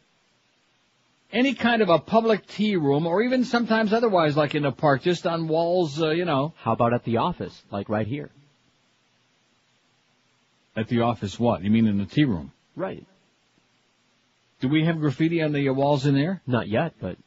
Hey, there's a great idea for you. Get your Sharpies out, boys and girls, at QAM. Yeah, start scraping it. There once was a man named Mo David. Here's the facts from Ron in Jupiter. It says, funny how the Beasleys can swallow the fact that one of their big money broadcasters has been demoted with no pay cut, and another talent has been added to the payroll, but poor peasant man George can never get his bonus. And you thought I was kidding the other day when I faxed/suggested transmitter maintenance in the morning. Right on target, Ron. You got your thumb right on it, sweetheart. Transmitter maintenance for 2 hours. I think it's going to be real interesting tomorrow at about 7:52, 7:55 to see if we have like another storm that just passes by our transmitter and just might go off the air again tomorrow. Wouldn't that be something, huh? That'd be something. Because I'm starting to really wonder who the hell is behind that. Somebody, I think, dropped a bomb on that transmitter. Somebody done us in. Somebody who's really pissed off and frustrated over the fact that we finally got a lineup that looks like we might make some inroads and make some real progress. Here's a call from Margate. Hello. Good morning. Yes, sir. Uncle Neil. Yes, I am. Oh, good. Glad you're back. Couple things. George and Carlos did a nice job in your absence. I think the Scott Farrell thing sounds like a winner, what little bit I've heard of him. Yeah. Yeah, indeed. And something, I don't know if you are familiar with this, but these photos of the Pentagon from 9/11, unbelievable. I was just wondering if perhaps maybe some of your listeners are familiar with this, or maybe it's a hoax. But there's I don't know if this is a station out of Missouri, thepowerhour.com, 9/11 update. Unbelievable, these photos. And the hoax that our government perhaps is perpetrating on us. And with that, the hoax, in other words, the towers are still there. Is that what you're saying? No. What I'm saying is that what they're saying is that there's no way that a Boeing 757 could have crashed into the Pentagon. And when you look at the photos, and it's unbelievable. Okay, what's the website? It's thepowerhour.com. Okay, I'll check it out. Cool. Thanks, Pally. I'm done, man. All right, he's done. 5670560, a very marginal response, although I noticed the phones were flashing like crazy, but Beaner Boy is probably busy trying to, redo the spots here. I'll make an excuse for you. Huh? Well, I mean... No, see, there's something I don't understand. When you said 7-minute breaks, and I thought to myself, well, wait a moment now. Yeah. Because all we missed was 2 breaks on this show. That's all we missed. Now, if you're going to tell me that they're going to make up show... See, people who buy Morning Drive... from 6 to 10, weren't buying 10 to 2. They weren't buying midday. That's what you think. Oh, that's what they thought. Right. So in other words, what we're doing is we're pulling a scam here, and we've got poor Beaner Boy in there trying to because, 7-minute breaks. Based on what? We missed 2 breaks, so I'm thinking I'll come in, we got some short breaks as it is. Just, life moves right along, Not a QAM, man. The old scamola continues. As people that thought they were buying Morning Drive, all of a sudden they're on the Neil Rogers Show. Oh! Wow. I can understand if they were running ROS, run a station time. We don't have a whole lot of those, I don't think, Right. No, they all are apparently right now. I see. So in other words, if you didn't get on between 7:52 and 10:40 this morning, we'll get you on sometime. Might be about 2:13 in the morning. Right, and you'll like it. And you'll like it, and you'll pay the bill. That's the most important thing. You'll pay it, and you'll like it, okay? and you'll be honored. What are you laughing about? Nothing. You'll be honored to be Right. having us run your commercial, or at least pretend that we ran your commercial here on QAM. And by the way, how'd you like some free mentions, too, while you're at it? Huh? We'll get Neil and Hank and Pharrell and the Momeister to mention your business 6,000 times a day, but just sign right here on the dotted line, okay? We're going to promote like crazy. Just like that promo that Sam made, that remember? How can I forget? Kept bitching me out how come he's not reading that promo for whatever the hell it was, and then come to find out they never gave us one. But that's just nitpicking again. I got some bad news about Amsterdam coming, not just the fact that it sucks. I've got one of the worst stories. Did you see the story that I faxed? Which one? I saw them all. Bad trip ahead for Dutch joints. Yeah, what's up with that? This is called the last nail in the frickin' coffin. We're Sports Radio 560 QAM. Lick it and stick it.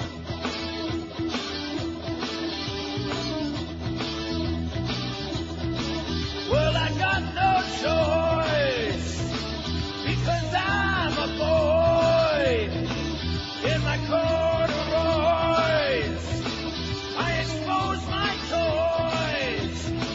Well, at night salute you if you give it a pat, and I might use it as a baseball bat. I cruise out for summer. I cruise out in hot weather. I cruise fly, yeah, freely.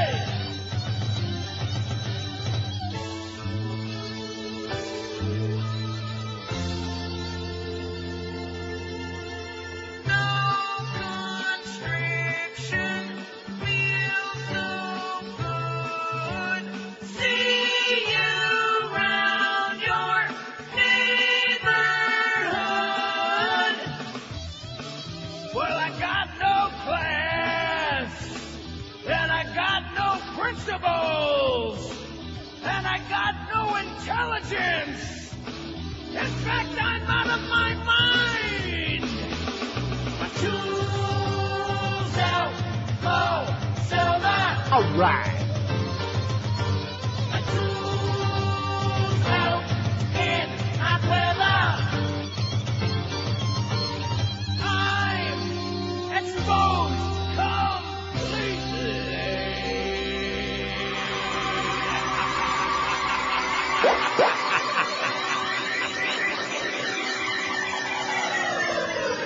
Bravo 3 at 560, WQMR poll question today. How'd you like the debut of the Scott Farrell show this morning, 8 to 10 on QAM? I liked it a lot.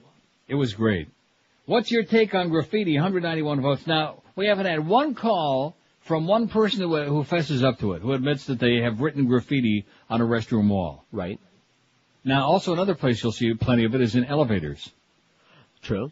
In Right? scummy buildings and whatnot, crack houses. No, I'm not talking about crack houses. I'm talking about in elevators, in office buildings, and various other places. If people are like on the 30th floor and they're going like down to the ground floor and there's nobody else around, I guess, I don't know.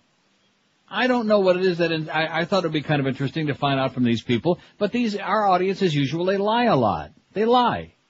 Oh, no, we would never do anything like that. Okay. I mean, what is it that motivates people to do that? I give up. To whip out their Sharpie and start sending messages.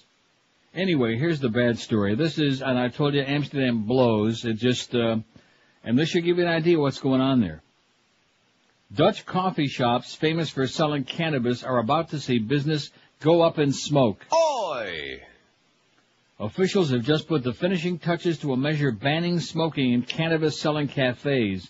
Due to get government approval soon, the law aims to protect employees of all companies from passive smoking. So there we go with that crowd again. If it's not the PETA people, it's the passive smoking, or if it's not the mad old housewives, mothers against life.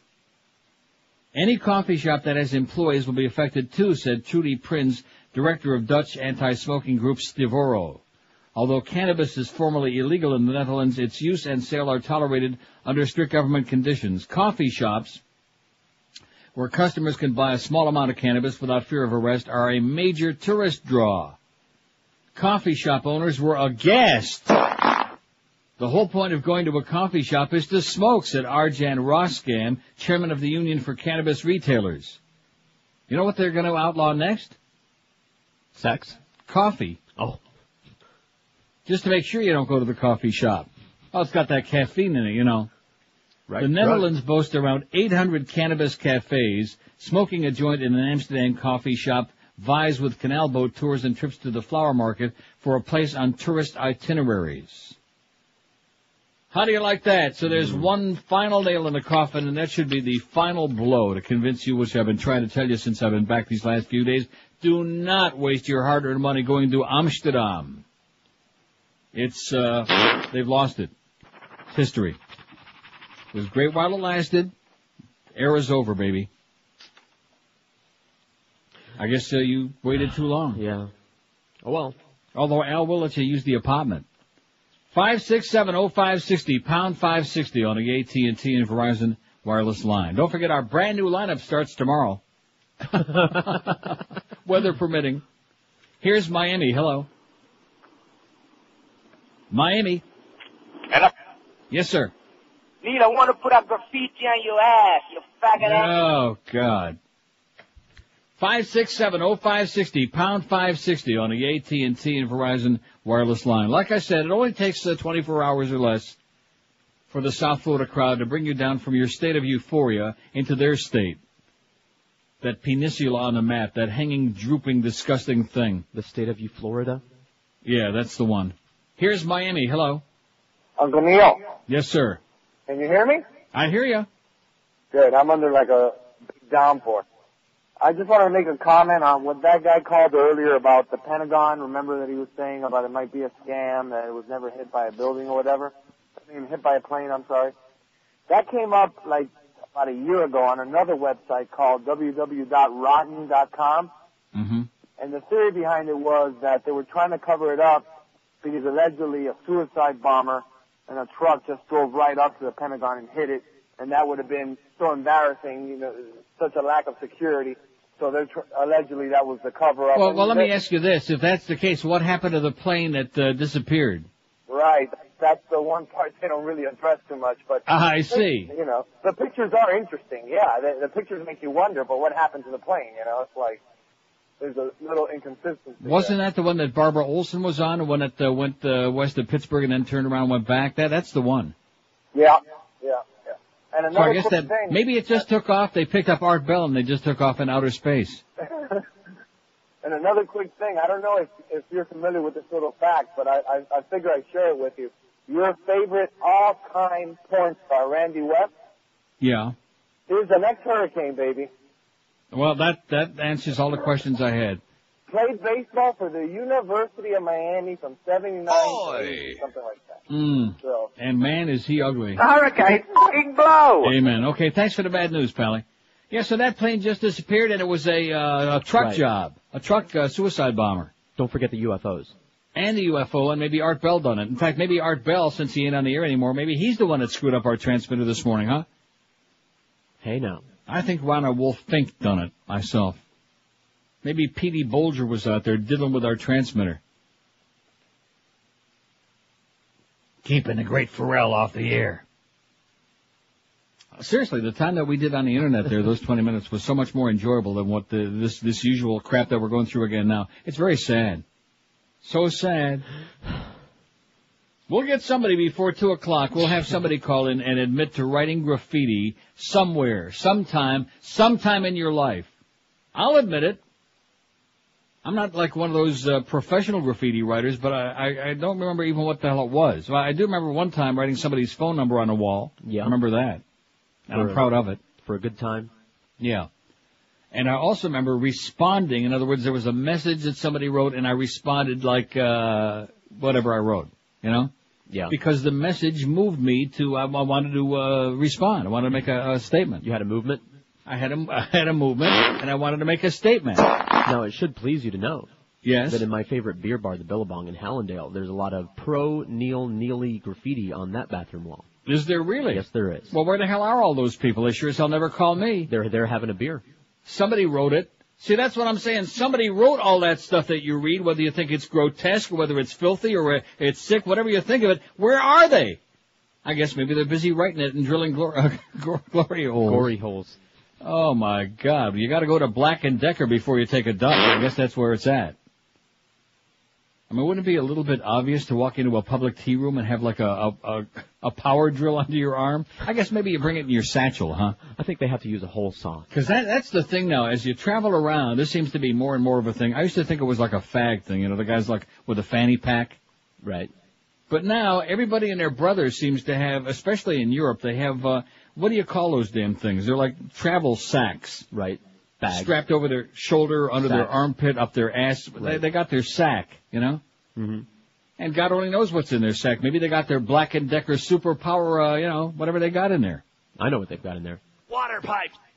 No. You're obsessed with that crap, with that drug crap. Even in Amsterdam, they're cleaning up from that. That's the way of the past, okay? It's over with now. All that drug stuff is over, except here in Canada. Oh! Yeah. No, it's interesting. I mean, we got a little SARS problem, and we got, you know, that one mad cow, and a few other, we got some West Nile mosquitoes. But other than that, it's paradise. No, seriously, we're moving, we're progressing, and I love the fact that Jean Chrétien again the other day basically called Bush a bozo, you know, not in so many words, and talked about the gigantic budget deficits and all of these things. Which it turns out now that $350 billion tax cut is really going to be over $1 trillion over the next 10 years. They're doing it with mirrors. Just really sad. And the public continues getting sucked along. They're oblivious. They've got the perfect crowd, man. I only wish that we could orchestrate the perfect audience for whatever crap we're spewing on this show every day. Because we're doing something wrong. I mean, we're doing okay, but man, to see the way that they're sucking into public with the lies and the bull crap, it's just amazing how many gullible, stupid, uneducated people there are out there. And you know what they call most of them? What? Americans. Oh. 12 minutes past noon at 560 WQM, the home of the 7-minute break. See, if I wanted to be really porky, if I wanted to be a real pain in the ass, I could put a stop to this right now. These long breaks. Mm-hmm. Because it's written in granite that there's only 16 minutes of spots per hour on this show. See what I'm saying? Oh, I know. It is written. Just like Daniel in the Dian's Len. It is written. But I'm not going to be a hard ass because they're paying me a few bucks, and what do I care? In fact, you know something? If they want to run 50 minutes of spots an hour, that's good with us. Oh! Right, boys? Right, less talking. That's right. Less work. Less work, more pay. That's what we like. Just like the humper. Less work, fewer hours, and a lot more cash. That's where it's at. Straighten these Beasley bastards out in a heartbeat. Before we show the naked pictures of the Beasleys with that Billy Goat and Bob Vermouth. Boy, he's going to really be upset about that story about the coffee shops. Because he never got to go to them on that first go-round. He was too busy on the phone. He was too busy on the phone trying to get the phone line fixed. That breaks my heart that he just didn't have a really good time in Amsterdam. 12:13 at 560 WQM. You know, remember yesterday you said that Troy Stratford was faxing me a new copy, a little additional stuff for Charles Alfieri? Right. Didn't happen. Didn't happen, Troy. Didn't happen. You see, so maybe the transmitter had a problem this morning. Maybe we were off the air for 2 hours and 40 some odd minutes, 48 to be exact. But the fact of the matter is that the people in that place, they're like on a treadmill. Their feet are moving, but they're going nowhere. Nothing is happening at QAM. You know, we got a new lineup now. We're supposed to have like a whole new altitude about life, but nothing changes because we have some people refuse to do it, to bring it forth. Bring it forth, Troy, you idiot. Bring it forth, you bald-headed geek. Roy! Anyway, speaking of bald-headed, if you got a hair head like Troy Stratford, in other words, you don't have any, or if it's vanishing, if you got a big, ugly bald spot, you know what you can do. Do we have that picture up yet? The most special? No, it'll be up soon. Oh, boy, I can't wait. All you guys that are getting more and more vanishing hair, when you take a look at that most special, Sans Muskrat, then you'll really understand why you need to see Chuck Alfieri. Because when your hair is vanishing, you look older, you look bad, you look ugly, worse than usual, and it's not the way to go if you want to get some action, if you want to get ahead in life. For over 25 years, Chuck Alfieri has been peddling his natural hairline system, and it's the best. That's why even the big shots with the big bucks go to Charlie, because no matter how much money you've got, you can't get a better, more natural-looking head of hair. You don't want that muskrat. You don't want the holes in the head. You don't want the dangerous pills. You want a real great-looking head of hair that looks like the real thing, like it's grown out of your scalp as opposed to fell out of the sky on top of your head. If you mention Neil Rogers when you call, you get an extra $200 off the regular price of the Natural Hairline System. So do yourself a favor and get yourself some great-looking hair by calling Chuck Alfieri. Call toll-free 1-800-321-2413. I think when you see that picture on our website later on, it'll inspire you to make the call. 1-800-321-2413 or log on to their prestigious website at charlesalfieri.com. Live and local. This is Sports Radio 560 QAM. All right-wing Nazi Republican motherfuckers. Sanctimonious phonies who would turn in their own mothers. I'll bet you're gonna save that when a gun's at your back as they make you board that train. Right-wing Nazi Republican motherfuckers. Well, it just ain't enough. Just have Rush filling the airwaves with hatred. The radio is permeated with the likes of Dr. Laura, Bill Hendry, and Michael Reagan. They call it Clear Channel 'cause they're clearly out to make the message clear. The right-wing Nazi Republican motherfuckers. They're all right-wing Nazi Republican motherfuckers. For all the table-talking idiots who couldn't get any dumber. That are married to whatever they are told to believe and worship George as their king. Right-wing Nazi Republican motherfuckers.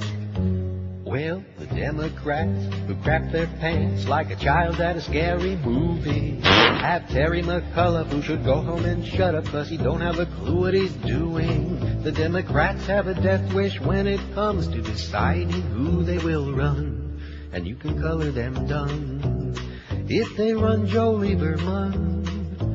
Right-wing Nazi Republican motherfuckers. Oi! They're all right-wing Nazi Republican motherfuckers who get indignant if it isn't them that's getting a juicy Hummer. Just remember what I said when a gun's in your back if they make you board that train. Right-wing Nazi Republican motherfuckers.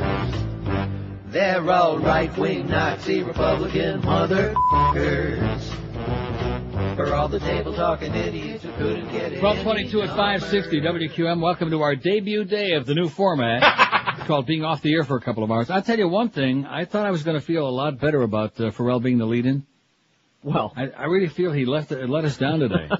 Don't you? It was almost like he didn't do a show. Yeah, I feel like he was kind of a weak lead-in today. So, Scott, if you're still listening, which I hope not for your sake, but if you still are, butch it up a little bit tomorrow, okay? A couple of notches, because this was pretty weak.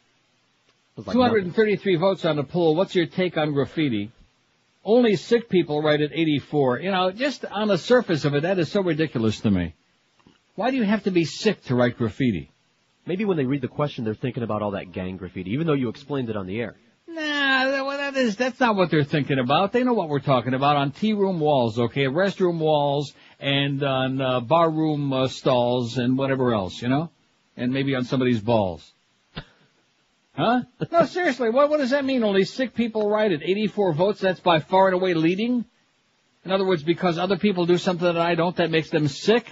Yes. I mean, I'm not into that, but it's interesting. It's part of life. It's what some people do. They're sitting in there, they got nothing else to do. They want to make a message. They want to send a goddamn message, like Joey Zaza gonna send me a message. That's right. 51 people say this topic is disgusting. Where can I see some? 49 say I love to read it. Well, at least that's a breath of fresh air.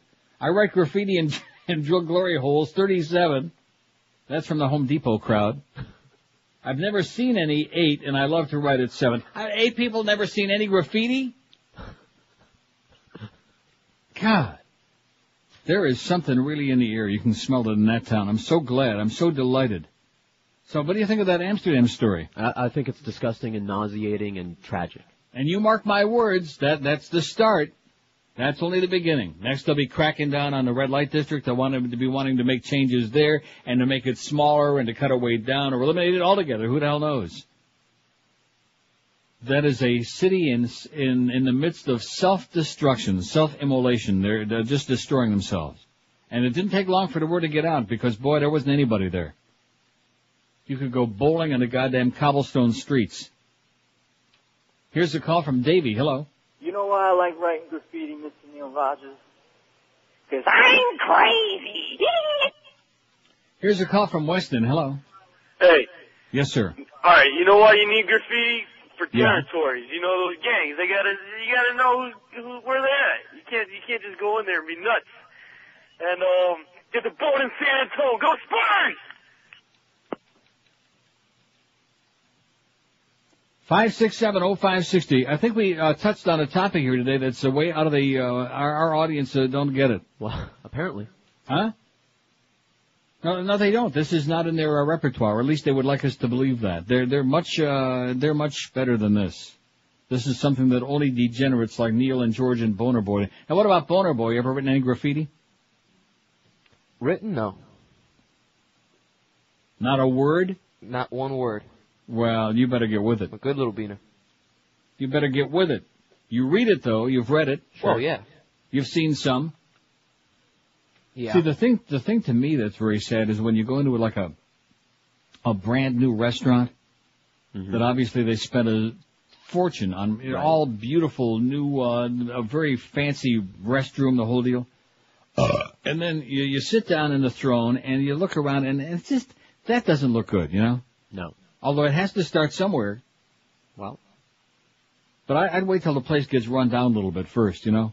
Well, before that's the how you run it toilets down. start breaking, before the place starts getting a little bit on the smarmy side. That's no fun. 5670560, pound 560 on the AT&T and Verizon wireless line. I thought I was going to be so ecstatic to be back on from 10 to 2, but actually we aren't on 10 to 2. It's 10:40 to 2. Although at 1 o'clock I will give you a little preview. It's the 1 to 2 hour. Because even though we have many of those, that always seemed to me to be the definitive one. Right. Now, we do have some other interesting ones that we'll be using in days to come, like... Hi, all my favorite Republicans. This is Matt Drudge, and it's time for the... Excuse me, I'm floating. It's time once again for the Neil Rogers... 1 to 2. Hour. And I'm sure that Sweetie is listening right now. Oh, boy, don't hold a grudge. Oh, this is Pope John Paul Lind. And if you ask me, the only thing more fun than playing grab ass with a Swiss guard is the Neil Rogers 1 to 2 hour. Hiya, pal. This is Rosie O'Donnell. And the clock on my stomach says it's the Neil Rogers 1 to 2 hour. And away we go. Funny how Rosie sounds so much like Mo these days, you know? Ever see them together? Mo and Mo. No. Never see them together. Here's a call from Pompano Beach. Hello. Yeah, good afternoon, Neil. Yes, sir. Yes, regarding graffiti, actually, some of it is mindless, but quite a bit of it is very informative. I mean, I saw something the other day that said, don't steal, the government hates competition. And, that's more information than you'll get on most news broadcasts these days, to tell you the truth. Really, it's a matter of expression, and again, it depends who the artist is. Some of it's very good, some of it isn't worth the paint that's used to print it. Have you ever written any? Oh, yeah, sure, I have. I grew up in New York City. I mean, it's almost art form up there. Right, that maybe a South Florida is a little bit too, I don't know, too out of it.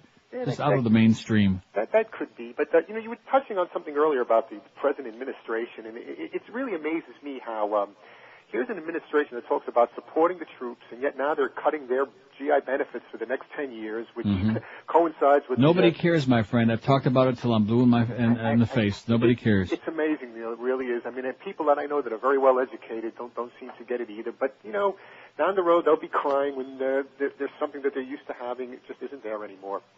Anyway, you have a great day. Always a pleasure talking with you. Thanks a lot, Pally. Okay, bye. See ya.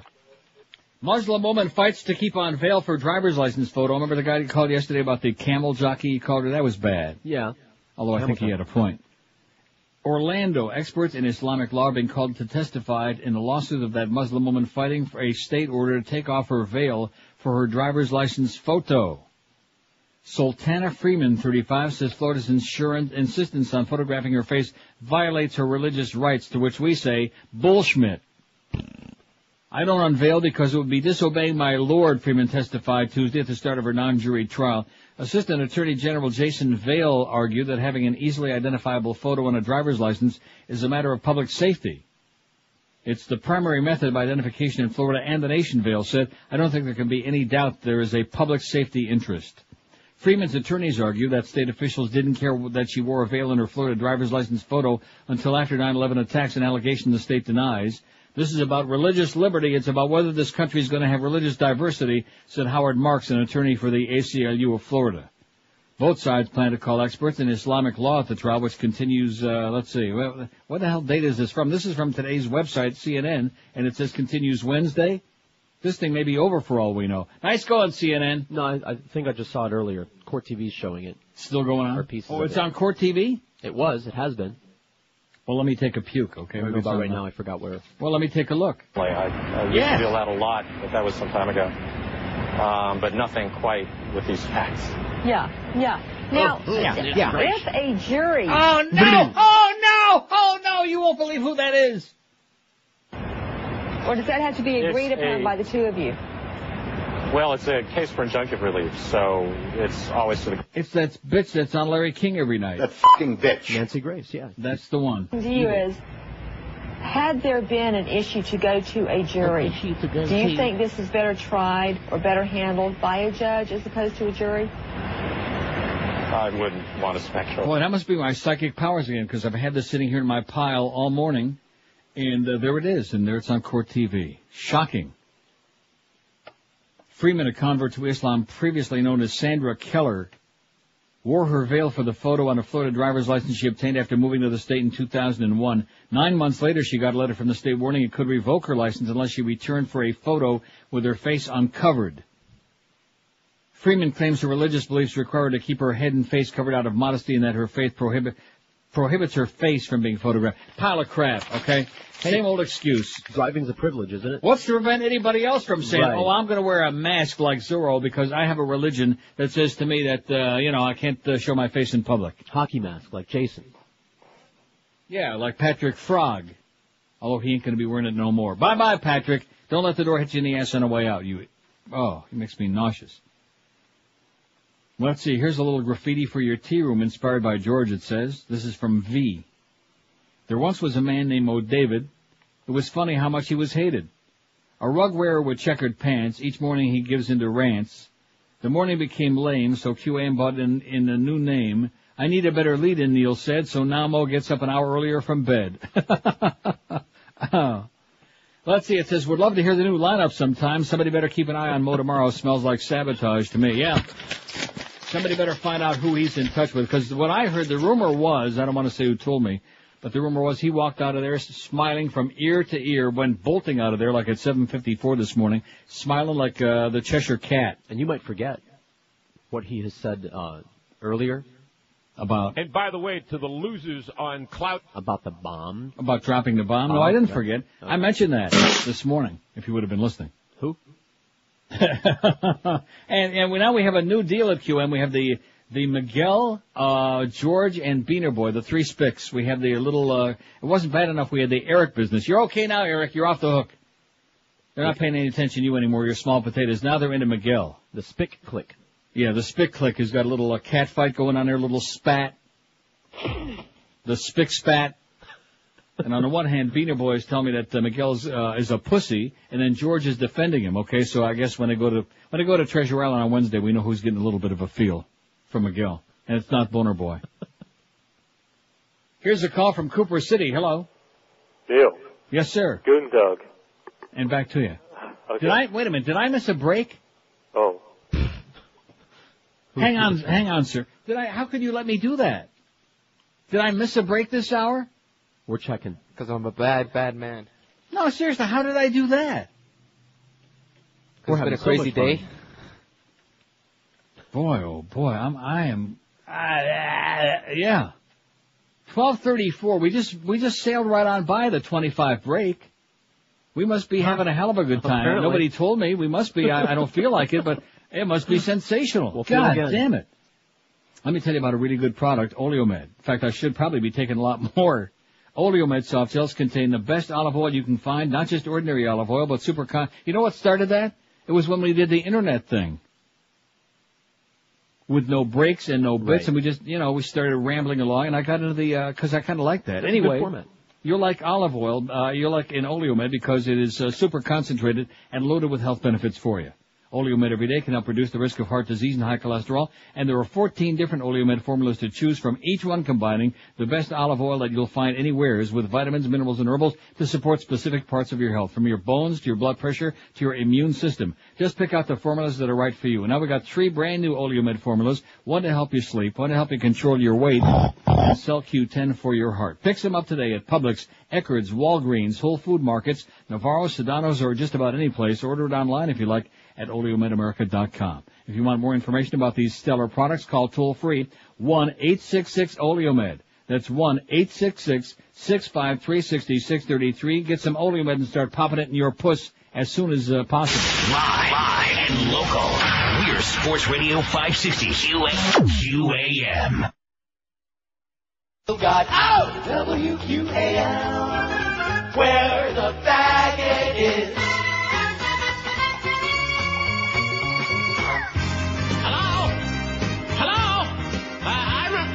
I'm Marion Faye Beardsley. You probably know me now as Mimi, the White House intern. I made love to JFK. I used to lick on his neck and suck his earlobe, 'cause that's the way he liked it. He'd grab my skirt and hike it, tuck off my blouse and spike it. Yeah, that's the way he liked it. In the summer of 61, that's when I met JFK. Gave a hurrah and had some fun. Then we went all the way, 'cause that's the way he liked it. Everybody grabbed my skirt and hiked it. I took off my blouse and spiked it. Yeah, that's the way he liked it. We did it in a limo. We did it in a pool. We made love on Air Force One. One time he picked me up from school for a threesome with Marilyn Monroe. 'Cause that's the way everybody, he liked it. Grabbed my skirt and hiked it. I took off my blouse and spiked it. Yeah, that's the way he liked it. 12:40. Oh, I like the way that ends. 20 till 1 at 560 QAM. We go till 2 o'clock. Don't forget. You forget yet? No. No. What? They're hanging on the edge of their radios. If you want to know what the problem in America is, here's a story that should give you like a little clue. Boy burns sleeping friend with hot water in jackass stunt. Gahanna, Ohio. A 13-year-old boy who wanted to make his own version of Jackass, the movie, threw a cup of boiling water on his best friend as he slept, causing second-degree burns, police said. Colin Gaffney was charged with felony assault. Police Lieutenant Jeff Spence and Gaffney videotaped the May 19th incident and others in earlier weeks. The boy told police he planned to make his own movie of pranks similar to Jackass, a movie version of the defunct MTV show. Gaffney and other boys from this Columbus suburb appear throughout the hour-long video of pranks and stunts. Spence said no one was hurt in the rest of the tape.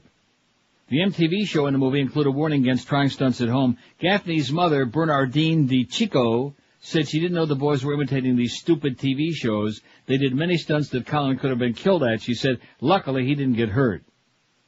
He didn't get hurt. Yeah. Now, the kid that he spilled the boiling water on, he might have a little bit of a problem. Maximum penalty could get in juvenile court is confined in a youth detention center until 21. He's 13. Good. Put his ass away, okay? Right.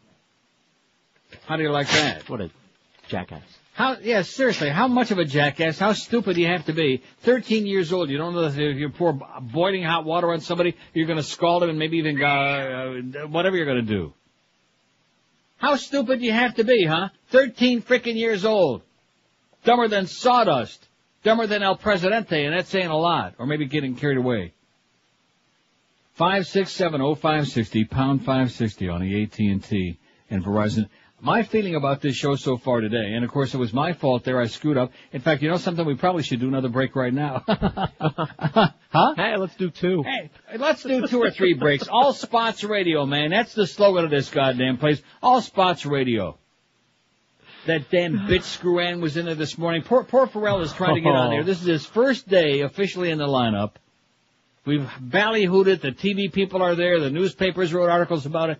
And here, he's got his own problems of trying to find out when the hell we're going to get back on the air, which he never did. And here Screwan is in there hyperventilating, jumping up and down, like Clarence or he or somebody else is going to do something about it, okay? Like they're going to wave a magic wand and get the transmitter back on so she can get her goddamn spots on the air. Because like I've tried to explain to you people for 5+ long years now, and nobody wants to believe me, WQAM doesn't care whether we're entertaining, whether we're interesting, whether we're amusing, whether we're informative, whether you like us, whether you hate us. We just want the money. Don't you understand? Give us the effing money. Now, that's it. That's the beginning, that's the end, that's the middle. That's the QAM effing philosophy, man. Just give us the goddamn money. Sonny. What are you trying to say? Get the honey, Junior. I'm trying to say that they're a bunch of grave robbers is what I'm trying to say. You should have seen the scene. She's got some nerve going in there running around hyperventilating. Like what are they going to do? You know, like they need her grief on top of all the other, plus to smell her. Who the hell needs to be smelling her? No wonder Pharrell said he was swooning in there this morning.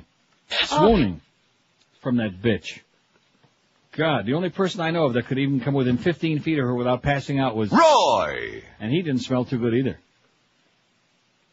1244 at 560 WQAM. Hey, I want to tell you something. Speaking of Roy, there are people with fat heads, and then there are people with fat puppies. Roy had a fat head. He was a fat guy. Yeah. Can you say? Right. Roy Foster, he was pretty fat. Pretty chubby. Balance for Life can help you lose that excess poundage and get back into like real clothing and get your health back. That's the most important thing. Even if you don't give a crap what other people feel about the way you look. How about your health? Do you want to be diabetic? No. Do you want to die in early with no. heart disease, no. stroke, all of these things? No. So let Balance for Life help you lose the weight the easy, delicious way with their little black sack. That's the key to their whole program. They put together the food for you, and they have chefs that make delicious meals, and they deliver to you a little black sack every morning by 6 a.m. to your home, your work, wherever you want them to deliver it to. And in your sack is your food for the entire day. 3 gourmet meals, fresh, good stuff, and 2 delicious snacks are in there, which will keep you satisfied all through the day. While the weight pours off your body, you'll start seeing results within just a matter of days. So if you've tried all the other weight loss programs, the pills, the potions, the magic whatever wand, and they haven't worked for you, let Balance for Life do it for you. No cooking, no counting, no calories to worry about, no carbohydrate counting. They do all that work for you. All you do is choose between 2 alternatives for each meal every day that you're on the program and the little menu you fill out, and that's it. And the rest is a piece of cake. So call Balance for Life and start losing the weight the delicious way. 954-568-3229. 568-3229, or check them out on the web at balanceforlife.com. Live and local. This is Sports Radio 560. QAM. Al Jazeera TV. She's a little crazy, a little outspoken, but totally liberated. It's the premiere of My Big Fat Kurdish Life. Fatima, have you seen my razor? I am using it right now. Using? But what does a Kurdish wife need with a razor? Now that I am a liberated woman, I am throwing away the veil and shaving my mustache. But your mustache is your best feature. My Big Fat Kurdish Life. Thursday nights on Al Jazeera. It's TV to die for. Ahmed, you need to keep your brother away from the goats. They are producing less milk since he's sleeping in the barn. Maybe that brought in Orlando. Maybe she's hiding her mustache, you think? They just showed her picture on one of these channels. And it was from a mugshot. And now I know why she's wearing a veil. I see. 1251 at 560 WQAM, probably for the same reason that Mo ought to wear one. Is that picture on her yet? He's working. Working on it as we speak. Okay. 293 votes on the poll and very little response on the phone. We had the one guy who admitted he writes graffiti, and that was it. Other than that, this audience finds it revolting, disgusting. They have never seen any of these things. It's only in my imagination. It's a fag thing. It's a pervert thing. It's a bad thing, and it's unacceptable. Oh, and let me just tell you this. Since these people are so much holier and better than the rest of us, as always is the case, in Florence, Italy, which is an old and beautiful city. You've been there. I'm sorry. Oh, yeah. In my No, but seriously, Florence is beautiful. On the Ponte Vecchio, which they have all of these bridges across the Arno River, and of course, naturally, they made some of them into tourist traps, and one in particular is the Ponte Vecchio, which is where they have all the glitzy jewelry stores and the overpriced gold and stuff. I mean, beautiful stuff, but definitely overpriced, and it's a tourist trap. Anyway, in the middle of the Ponte Vecchio, there's a place where you can sit down and you can look over the river and just watch, people watch, which is really something in Florence.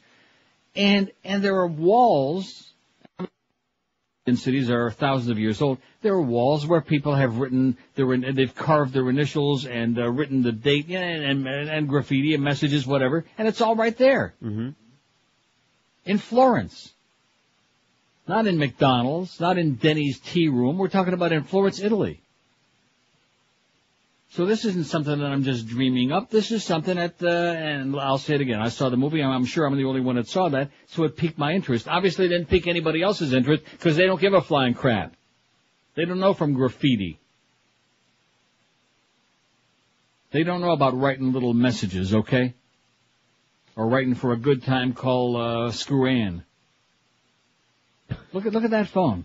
Is this amazing? Yeah. I realize we got a lot of spots, and the whole show is screwed up today. This isn't what we had in mind when we talked about going back to 10 to 2, Greg. This isn't what we had in mind, is running like 47 minutes of spots during the hour and trying desperately to follow 2 hours and 40 minutes of dead air. I think it was sabotage, if you ask me. Uh-huh. That's what I'm thinking. I see the fine hand of the Mo Man in this, don't you? Oh, well, he was threatening. I see the big, thick hand about dropping the bomb. And, of course, what better moment to take advantage of the opportunity? He probably made his contacts with the man upstairs, you know? And speaking of our poll about graffiti, there are 11 who say I've never seen any. 107 say only sick people write graffiti, but 11 people say I've never seen any. Well, guess what? What?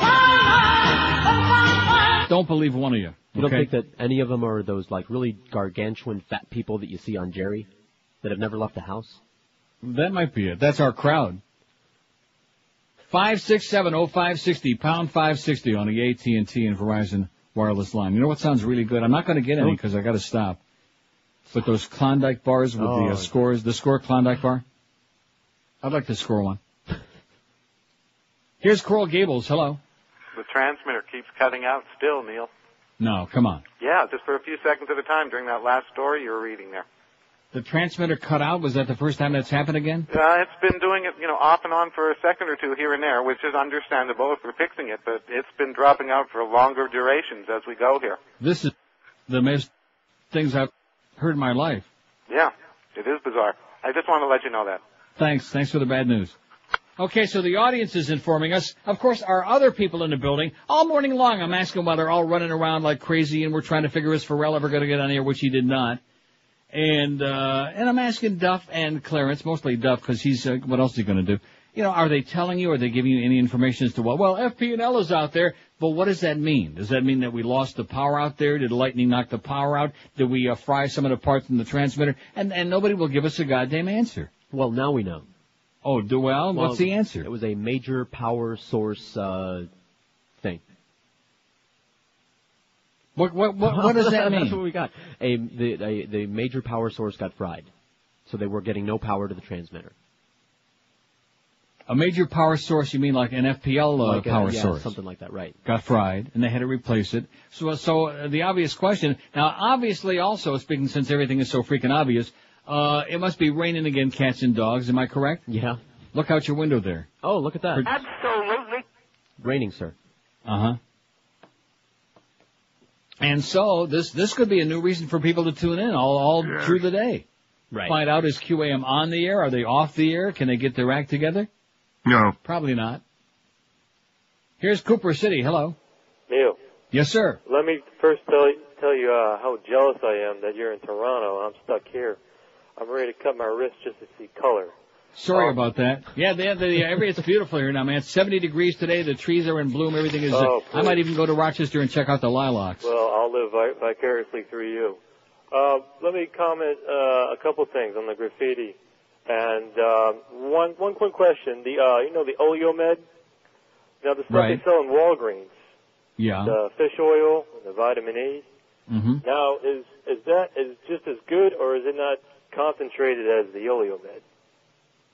Well, it's different stuff. I mean, I take all of those things. I take Oleomed, and I also take vitamin E. I have fish oil capsules I've taken every day for years. Okay. And they sell that in Walgreens and Publix, right? Sure. Okay. And then a reference to the graffiti.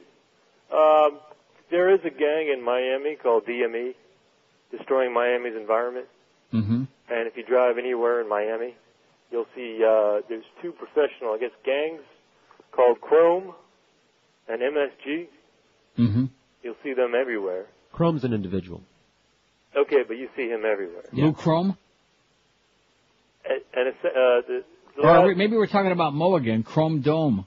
And the last thing, Neil. I think you ought to be held at the Chrome Detention Center myself. Can I just read something that Real I quick, read off the because wall? I'm going to get behind again, and Beaner Boy's going to have a fit. I'll read it real quick. Okay, Neil? How long is it? It's 2 seconds. Okay. Okay? Time's up. Some come in to sit and think, others come in to schmidt and stink, but I come in to scratch my balls and read the writing on the walls. Excellent. One last Thanks, thing, amigo. Neil? Thank you. 1-0. What do you say? I don't know. I just want to scream. I think I will. Live and local. This is 560 QAM. 1 to 2 hour.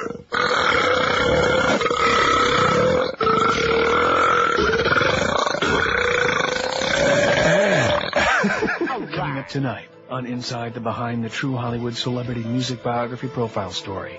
He couldn't make it as a pop star until he became a soap opera star. Then he made it as a pop star. Then he quit the soap opera, and he wasn't a pop star anymore. You do the math. He was Rick Springfield. No, I wish that I had Jesse's girl.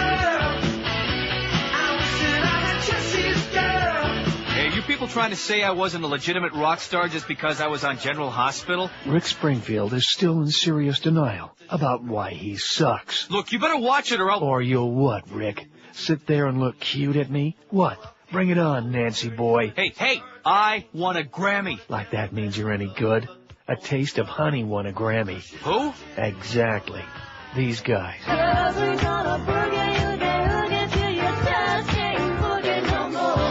Oh. These assholes beat Elvis Costello for Best New Artist. So take your I want a Grammy theory and shove it, Springfield. I don't know what to say. Just admit that the only reason you had a hit was because a bunch of women wanted to get in your pants when you played Dr. Noah Drake on General Hospital. I guess you're right. What about you? What do you mean? Did you want to get in my pants too? I'm out of here. It's a big, juicy, sopping wet look at show business. Tonight at Inside the Behind. 104 at 560. It's our big 1 to 2 hour. Oh! The first one we've had in a Coonsay. Oh! Now, Miguel emailed me the cover, the proposed cover for the Best of Neil CD, but it doesn't show up. Oh. He thinks he emailed it to me. I think he stuffed it into his vagina. Because I can't open it. It does nothing. Huh. I just mentioned that in passing, okay? I'm not trying to stir the pot. Especially after reading that story about Amsterdam and the coffee shops. That is, it's the beginning of the end, I think, folks. Beginning of the end. 5670560, pound 560 on the AT&T and Verizon wireless line. I'm looking at this hour, and you do realize, you guys, especially Boner Boy's got the log there, this is the Jim Mandich show. Right. Try to tell This him. is the Mad Dog show. All right. Yeah. Try to tell him. No, it's not. These are our spots. No, they're not. And we're happy to have them. No, they're not, because they all say 1 to 3. That's why there are no Neil Rogers spots. There are no live spots. There aren't the right spots. And again, it's not because of the water Nazi in this particular case. It's not even because of Screw Ann. It's because of Greg Reed's got ants in his pants, and instead of doing things the right way with like a little bit of planning and forethought and communicating and letting everybody know what the hell is going on, always just dive right in there head first, you know? Just like when they put us on the air that first day. And he hauled ass with his family and went off to Chicago because he knew that technically it was going to be a disaster. And he was right. He was right. But on the lighter side of things. Yes? Somehow, some funny thing got on the website, right under Pharrell's picture. Okay, one moment, please. If you want to see what Scott Farrell looks like, I'm having a hell of a time with everything is slow today. I don't know why. Okay, there's Farrell. Oh, like I said, the 1 to 2 hour begins Well, we hit the jackpot. And Oh! I have to clear that story up. What's that? About those pictures. Yeah. Because I misspoke earlier when we were talking off the air about those pictures. Yes. I broke into Miguel's office with my lockpicks and stole them. So Miguel is a pussy. You were defending him. You were trying to do the right thing, defend him, your fellow spick. But it He didn't give us any pictures. Come to find out that Boner Boy was right, that Miguel didn't want to provide us with any of these pictures. Well, he's under orders not to, so he didn't. I broke into the office and stole them. He was under orders not to by whom? Greg. By orders by Greg? And so he dutifully obeyed and did not give us any pictures. I broke into the office and stole them. Well, why shouldn't we have fan pictures? How we like the other personalities on the station, even the ones that we don't like. We have a right, we're entitled. Now there's Scott Farrell, who was sitting in my studio, no less, right on the guest mic, with that finger up in the air. I think he was getting ready to stick it somewhere. And I think the person he was about to stick it into is right. It says the bad news is Howard and Goldie have been moved to 5 to 8 a.m. As you can see, the change is not sitting well. Oops. Now you left the word out. Yeah, with someone, okay? Or on someone. Or in someone. Boy, that's... Everybody in this audience that's got a computer needs to go to neilrogers.com right now and scroll down, check out the picture of Pharrell, and then the picture underneath it. So, now look, getting back to this hour, because we've already got loaded up, because we got the Mandich schedule. You know, I'm starting to really wonder about these guys. Mandich is on for 2 hours a day, okay? Right. And I love the Mad Dog, don't get me wrong, I begrudge him nothing, because I taught him well about, more pay and less work. But I look at the format that these guys run, and this is probably lighter than usual, you know? Mm-hmm. But by the time when you're doing a 2-hour show and half of each hour is commercials, Mandich schedule, I'm starting to really wonder about these guys. Mandich is on for 2 hours a day, okay? We're kind of graffiti. Well, yeah, it was funny to us because after talking to the guys at breakfast one morning, this guy covered like all of Miami and Miami Beach, and we're thinking, what kind of a job could this guy have to hit all these phones, We never did figure it out, but we did have a big kick about it, and we called him on a speakerphone one day, and had a good time with that. But anyway, love you on 1 to 2, and you guys have a good day. Okay, and back at you. Thanks, Pally. That 13-year-old kid, you asshole. That's our message to him. Now, the problem we got, they just came back. What happened there? Huh? The check marks, the dots were out on my phone while I was talking to that caller, and I was hoping that he wouldn't get cut off, and now they just came back. Our internet is down, glitching a little bit, so could be everything. Lots of glitching and not enough bitching. That's the problem today. We got many technical difficulties, and of course the excuse will be, it's an act of God, it's nature, and it's we can't, even on a sunny day when there's not a cloud in the sky, and even the pigeons aren't dropping anywhere, even on those days we can't get our act together, okay? So don't give me a big song and dance about it. It's raining hard, and we just can't keep things going here. Isn't this the same engineering department that put that thing about that big memo on their door that day? Right. Not too many months ago, bragging about their 24/7 radio stations. Yeah. Well, today try 22/7. Try 2150 or whatever it was. 50, 40, 30. Pretty weak. Pretty lame. So now I'm looking at this. I tried to ask you this. I'm looking at the log the way the 1 to 2 hour was, the Jim Mandich 1 to 2 hour. Now, please tell me that there are no additions to this. No, I worked it out so there wouldn't be. So there wouldn't be? So there won't be. Okay. So he's telling me that there won't be. Now let's find out what really happened. Live and local. This is 560. The radio's all yours now. QAM. Are you f***ing kidding me? Oh, Miss Ancamucho, I'm a Muslim baby, so why don't you kill me?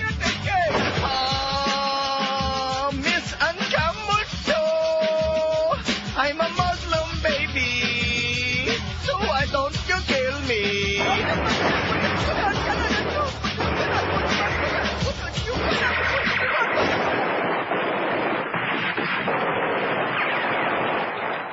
117 at 560 WQM. Happy Thursday to you. We got the Mad Dog 2 to 4 as part of our new schedule. Oh! Hank 4 till 6:30. Then you got the Marlins on Drek 6:30 to 7:05. 7:05 the Expos and the Marlins at PP Park. That's going to be rained out, isn't it? I don't know what's going on up there. We're Heimliching in the other room, just so you know. What do you mean? Carlos was choking on a phlegm ball and Miguel is Heimliching him. Yeah, Miguel, make sure I coughed up the lung. God yeah, damn it. maybe that's what it looks like. Oh maybe my that's God. what it looks like. Look at that scene. Mm-hmm.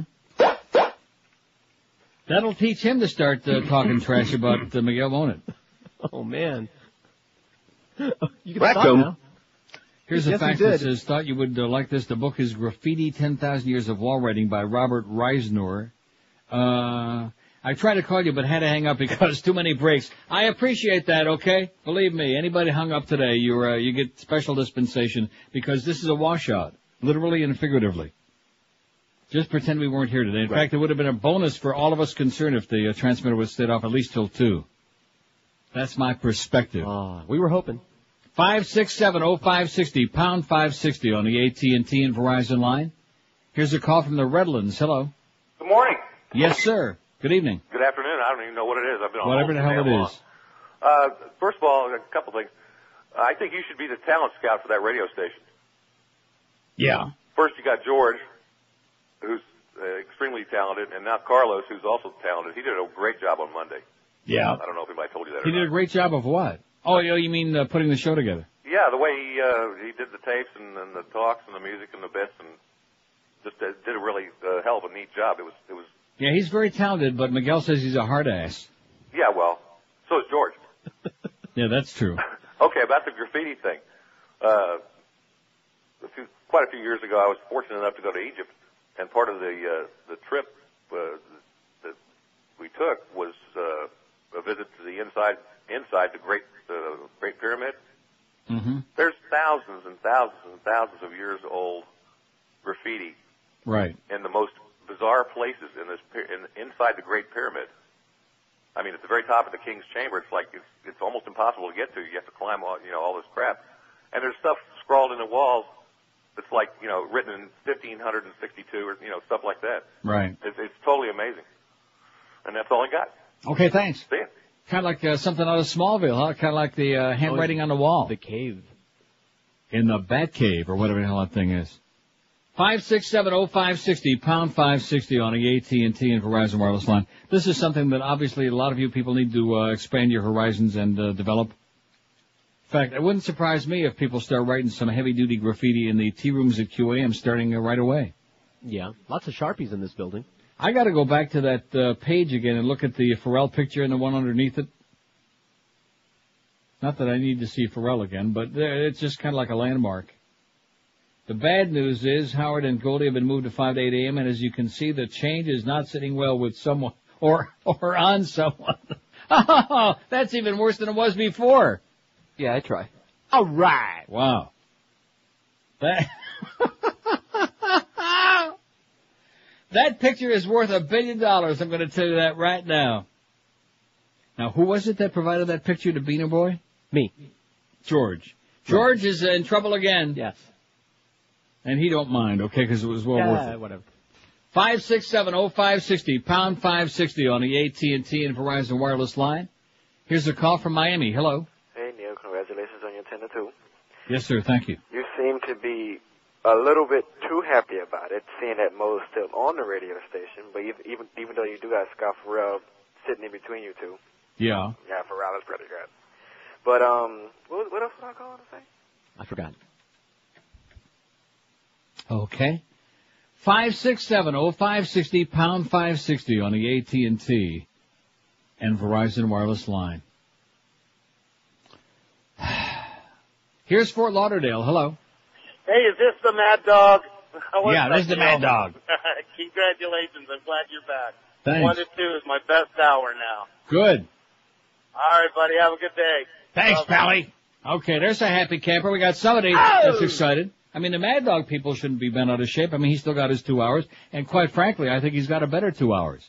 2 to 4 makes sense. 1 to 3 is like 9 to 1. Neither one made any sense. They're you know? odd numbers. Odd number, kind of like 5 to 8. Right. 5 to 8. That's odd. Also is a very odd number. In fact, if you take a look at that picture I was just talking about, there's another odd number. It don't get much odder than that. That's an odd ball. I'd like to see people like making copies of that picture and like pasting it on tea room walls all over town. I mean, people have got to see that before they die, you know. It's already up in the building. Now, line 4 is flashing here, I see, but I don't see anything next to it. Miami.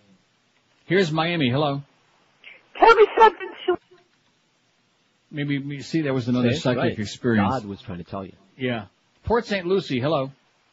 Yeah, Neil. Yes, sir. I'm an otherwise normal human being that's guilty of doing the graffiti thing every once in a while. All right. A couple places that I specialize in. In an elevator where you open up the little trap door and the emergency phone's in there. Mm-hmm. I usually write in there, if you can read this, you're effed, God hates you. Okay. And on the like porta-johns, portalets, little outdoor bathrooms. Sure. I see a lot of them on construction sites, and they usually have some really like stupid racist sayings in there. And when they spell words wrong, I'll correct their spelling and tell them to get a bleeping education. Yeah, right, exactly. See, I can't imagine anybody sitting on the throne and saying something that they feel is wrong or pisses them off and want to respond to it. I'm guilty. Even though the first party may never sit there and take a dump again, but nevertheless, at least you're getting it out. Can't wait to hear you on FM in West Palm Beach, Neil. See ya. Okay, thanks, Pally. Hold your breath. Let's see, what does this fax say? I'm suing you. The picture of Mo is the scariest sight I've ever seen. Can you play Super Mo? Super Mo? Maybe What the hell is Zombie Mo? that? Huh? Maybe Zombie Mo? Super Mo. That's the doi that goes at lightning speed. I pee every time I hear it. Oh, vibrating Mo. Oh, I didn't know that was called Super Mo. It's not. Then that probably is a good reason why I didn't know it was called that, because it's not. So there you go. You got 4 for the price of none, okay? And there's even an extra little bonus one for you. Well, this format today, this is for the birds. Just everybody go along with us, please. You always have in the past, and we beg your indulgence. Just pretend the show was never on, because quite frankly, like Pharrell's show, it basically wasn't. We're Sports Radio 560 QAM. Holy Toledo. All right. Hello? I'm Mimi Fanistock. It was the summer of 1962. I was working as a White House intern for the Kennedy administration. The days of Camelot. My duties included filing, answering phones, delivering documents, and pulling the president's lap taffy. It was a very exciting time in my life. I was 19 years old and never knew what would happen from day to day. One day, for instance, I might be asked to escort Haile Selassie into the Oval Office. The next day, maybe, I'd be asked to zip up J. Edgar Hoover's floral patterned dress. And, of course, pull on the presidential lap taffy. I also remember being asked to make President Kennedy comfortable when he'd finished his daily swim. It was my job to bring him his towel, his flip-flops, and then yank down his Speedo and pull the lap taffy. But the mood in the White House changed later that year with the Cuban Missile Crisis. During that time, President Kennedy didn't think about sex till after 9 in the morning. My right forearm began to look like Popeye's, and I had to have my blouse sleeves let out to make room for my taffy puller. I remember one memory very vividly. The president and I were alone in the residence watching Beverly Hillbillies. He was naked from the waist down and was calling me Ellie Mae as I pulled the lap taffy. For 2 weeks following that experience, President Kennedy asked that I wear a rope as a belt. It feels so good to finally have the secret out and to let my grandchildren know I was a White House hoochie. At least now they know why Grandma's right forearm is so damn freaking massive. It's 1:31 at 560 WQM. I'll tell you, the missing piece on the Mo picture is great, but the missing teeth, that to me has the greater impact, you know? You can almost hear them sitting in that glass of Polident fizzing in the back. So funny to see Goldie standing in the room while this guy sits there. It's almost like watching Tom Leykis sit in his 55-degree vault of Death Tomb in L.A. Anyway, it's 28 till 2. We got the Mad Dog coming up between 2 and 4. And Pharrell will be on tomorrow, 8 to 10, weather permitting and transmitter working, but it's dubious. This place, it's really unlikely. Here's Hollywood. Hello. Come on. Miami. Hello. Neil. Yes, sir. They should hire guards and put guards on the transmitter just in case. I think that's not a bad idea. Neil, I got a poll for tomorrow if you want to use it. Yeah. What will happen first? They will fire Mo David, or Mo David will quit? Okay, great. 567-0560. It's kitty time. 567-0560, pound 560 on the AT&T and Verizon line. Got many, many open lines. It's our big 1 to 2 hour. Oh! But the audience don't. In fact, wouldn't you think that a whole bunch of people who had seen this on the internet would be calling immediately just huh? Right. Just for some kind of editorial comment? I mean, when I opened that FedEx envelope from Boca Brian yesterday, I just about peed my pants right there in the lobby. I'm serious. I just was blurting and chortling, and there was somebody on the elevator as I was coming upstairs, and I was like trying to restrain myself from just laughing out loud.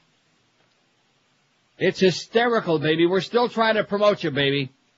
Mo man, in spite of all your denials and your hysteria and your psychotic attitudes, we're still trying to promote the hell out of you, is what we're doing. Just take a look at that puss. Right. One thing that might improve the picture, though. Take off those checkered pants. Here's a call from Davey. Hello.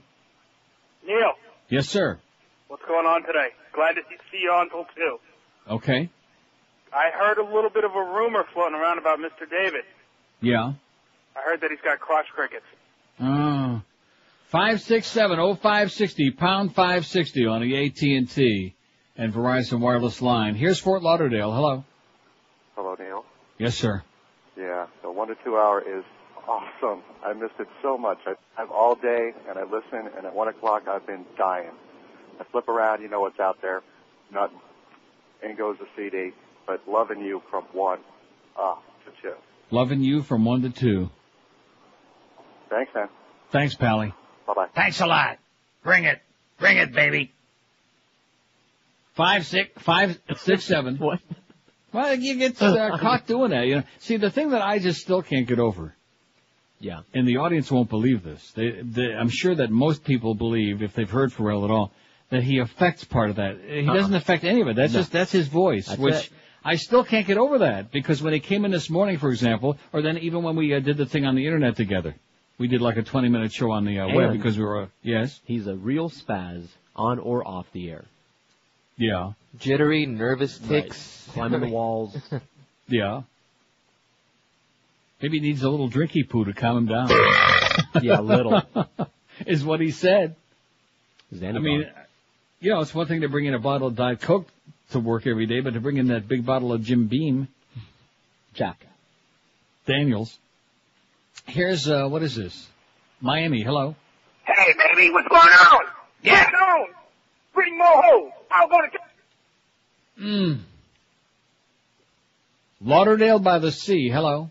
Neil, God, Yes, sir. please tell me that 5 to 8 for Geldy and Mo Howard is 5 to 8 minutes. Yeah. We just Why, are want you them on up that early? Are you up that early? 5 to 8 minutes. That's all I want to hear of them. Okay, thanks. Sure glad to have this 1 to 2 hour back. You know what? No. Not? I think 10 to 1 sounds good. Okay. Sounds good to me. Nobody else is doing 4 hours anymore. Nope. That's passe. 4 hours of this crap is too much. And of course the South Florida audience, I mean, just 3 hours trying to test their material, that's pushing it. I think we're going to have to go back to those movie shows, you know?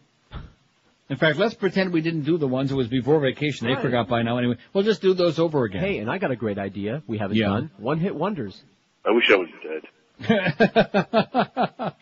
One-hit wonders. Well, Be afraid. Be very afraid. right. We're going to start rehashing all of that crap again. Well, that's all they can respond to. I mean, when you scrape away the vacation time, and then a couple of days I ballyhooed this new lineup and the Pharrell thing and all the Mo stuff, you know, really when you scrape all the extraneous stuff away, nothing has changed. They still don't have the capacity to discuss. I mean, I don't care what anybody says. I mean, they could have talked about whatever the hell they wanted like any other day today, but they don't understand that. But the graffiti thing I think is pretty interesting. It's not just some isolated thing that you found in one tea room on a rest stop somewhere. It's part of the human condition. It's something that people do. It's something that people read, something that people write with Sharpies and lipstick and ballpoint pens and paintbrushes and whatever. Not in Miami, though.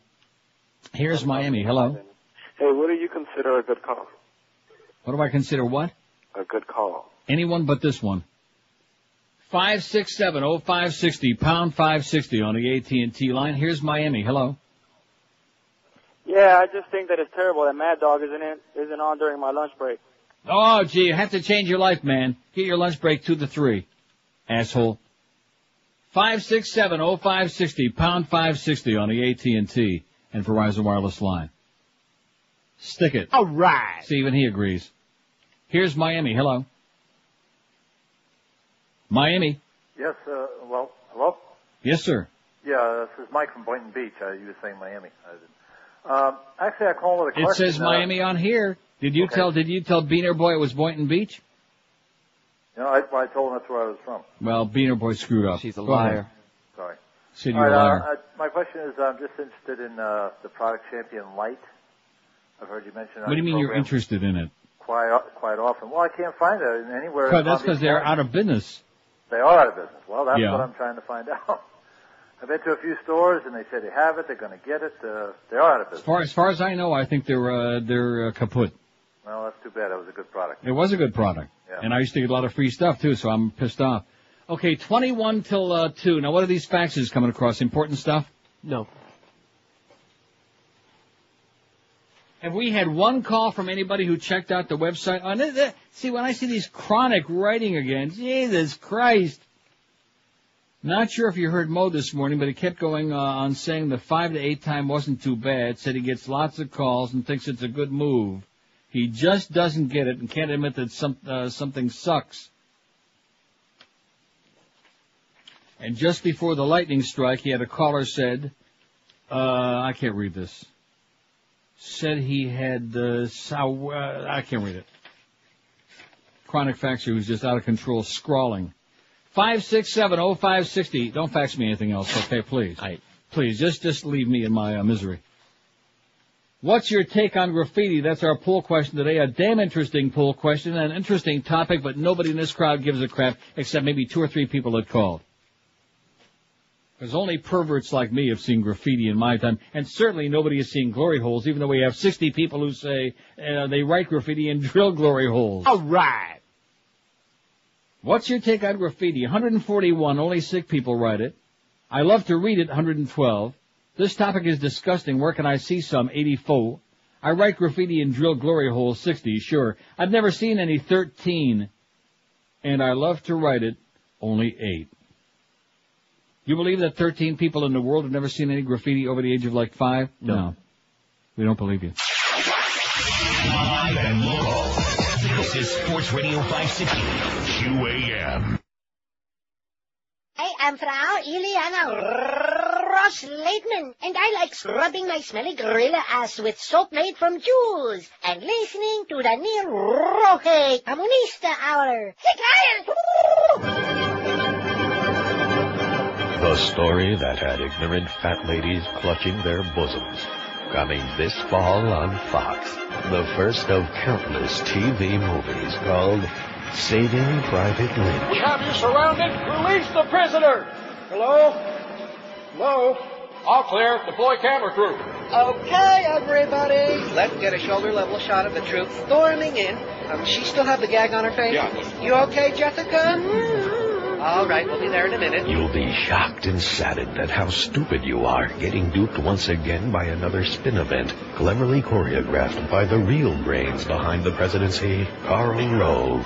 Who's that guy? Doesn't matter. You didn't vote for him. Let's get some lighting in that room, please. Where's my gaffer?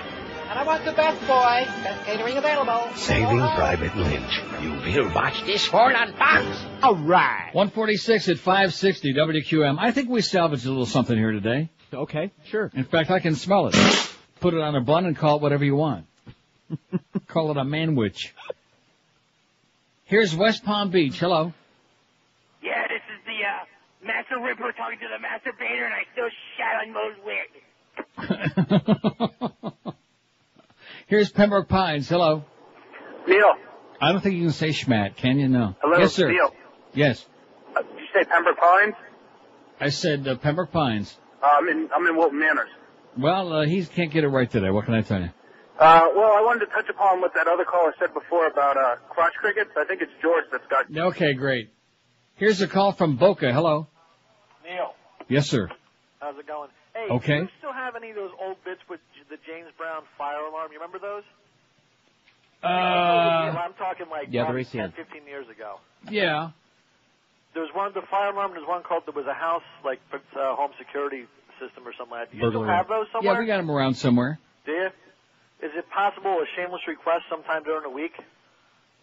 Oh, yeah, I'll play one tomorrow. Oh, excellent, excellent. Oh, by the way, I just want to get one more thing in there. Not in there, but a question. It's like, who are you dating? Yeah, uh-huh. Here's a call from Margate. Hello. Hello? Yes, sir. Neil.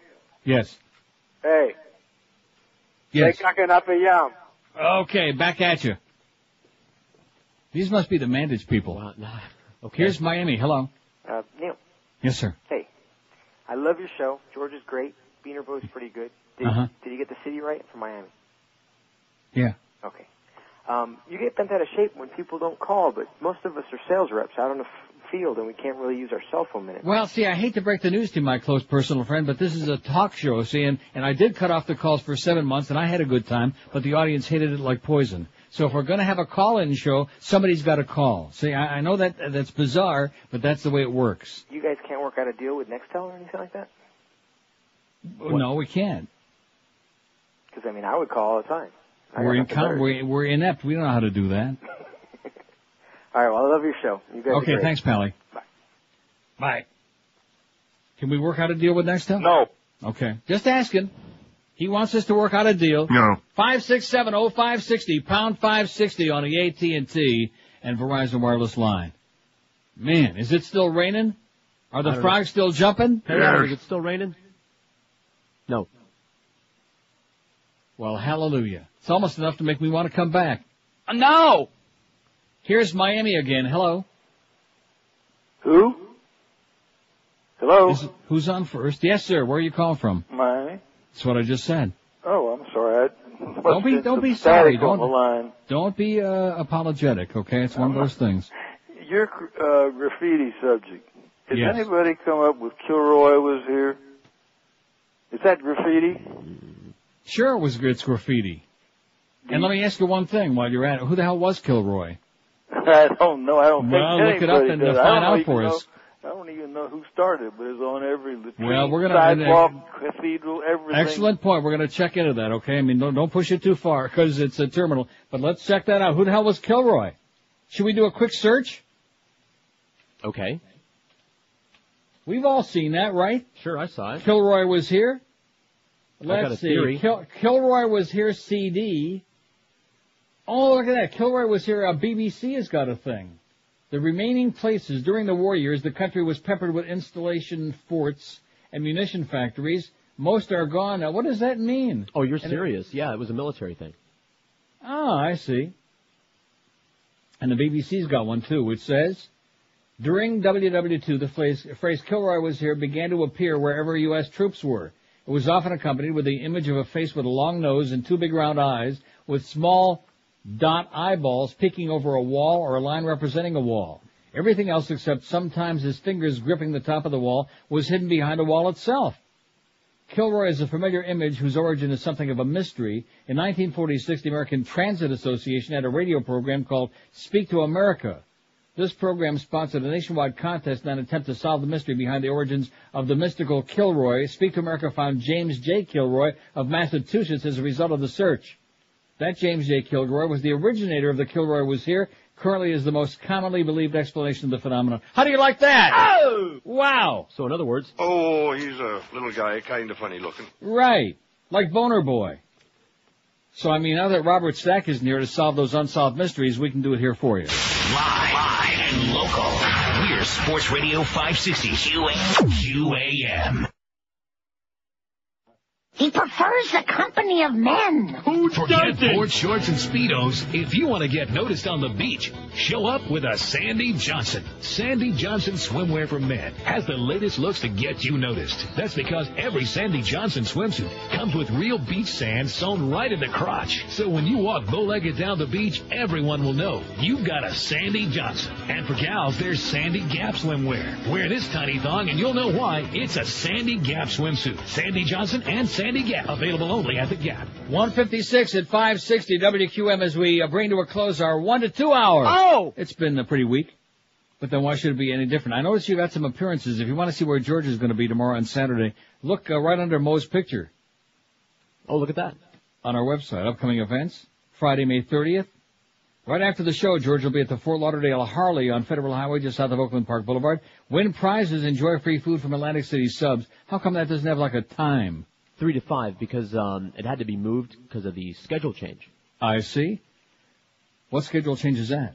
Saturday, May 31st, George and Beaner Boy Carlos will be at Bill Seidel's Boulevard of Savings, located on Northwest 36th Street, just west of 27th Avenue in Miami. Enjoy free food from Atlantic City Subs and some free prizes, crappy QM prizes. So now what is the deal? Is Beaner Boy also getting paid for this, or are you just tagging he's along? Getting paid for that. Well, I may have pissed Miguel off earlier, so now I don't know. Why? Because you told the world that he had a vagina? I think most people were aware of that. True. I mean, I think we balance it out in our promotion department. We got 2 people, 1 male, 1 female, 1 with a penis and 1 with a vagina. Right? We got Doreen. And we've got Miguel. One of them has a penis and one of them has a vagina. And I think it's safe to say, never the twain shall meet. Yes. Here's North Miami Beach. Hello. Yeah, this National Click It or Ticket campaign is nothing more than Ashcroft Nazi SSS Guard crackdown to pull over anybody they want to and question anybody that they want to. Absolutely correct, sir. I also have to say, you're the man, you're the man, you're the one, you're the one, you're the one, you're the one, you're the one. How can I be the man, you're the man, you're the man, you're the man? Oh. Here's Coral Springs. Hello. Neil, my God. Yes, speaking. Welcome back to 1 to 2, baby. Welcome back to a living and breathing hour.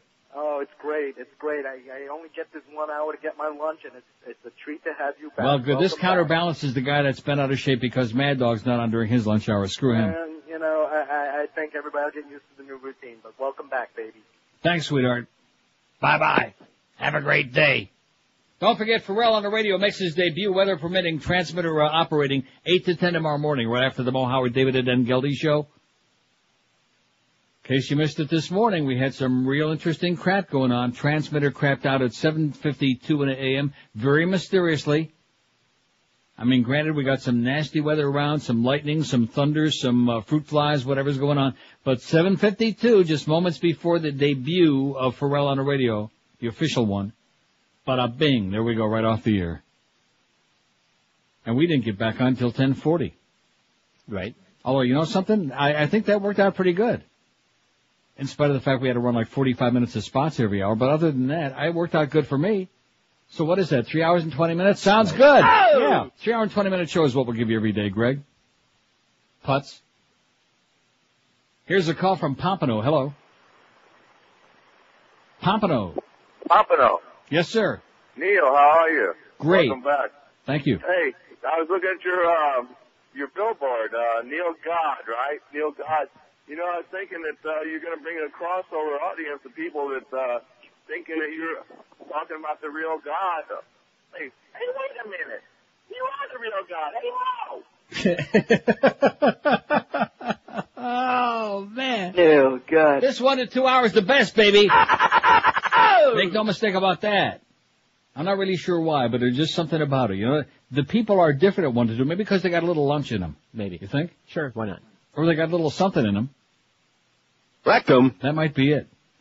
Maybe that's why they're in a different frame of mind. Anyway, that concludes this, whatever the hell this has been today. Tomorrow we'll do it right, okay? We'll keep the transmitter on, we'll get Pharrell on, and now we got the Mad Dog in his great new time slot, 2 to 4, and the Humper, 4 till Marlin's time this afternoon. Bye, bye, bye! The Neil Rogers Show on 560 WQAM, Miami, Fort Lauderdale. Not that you have to suck.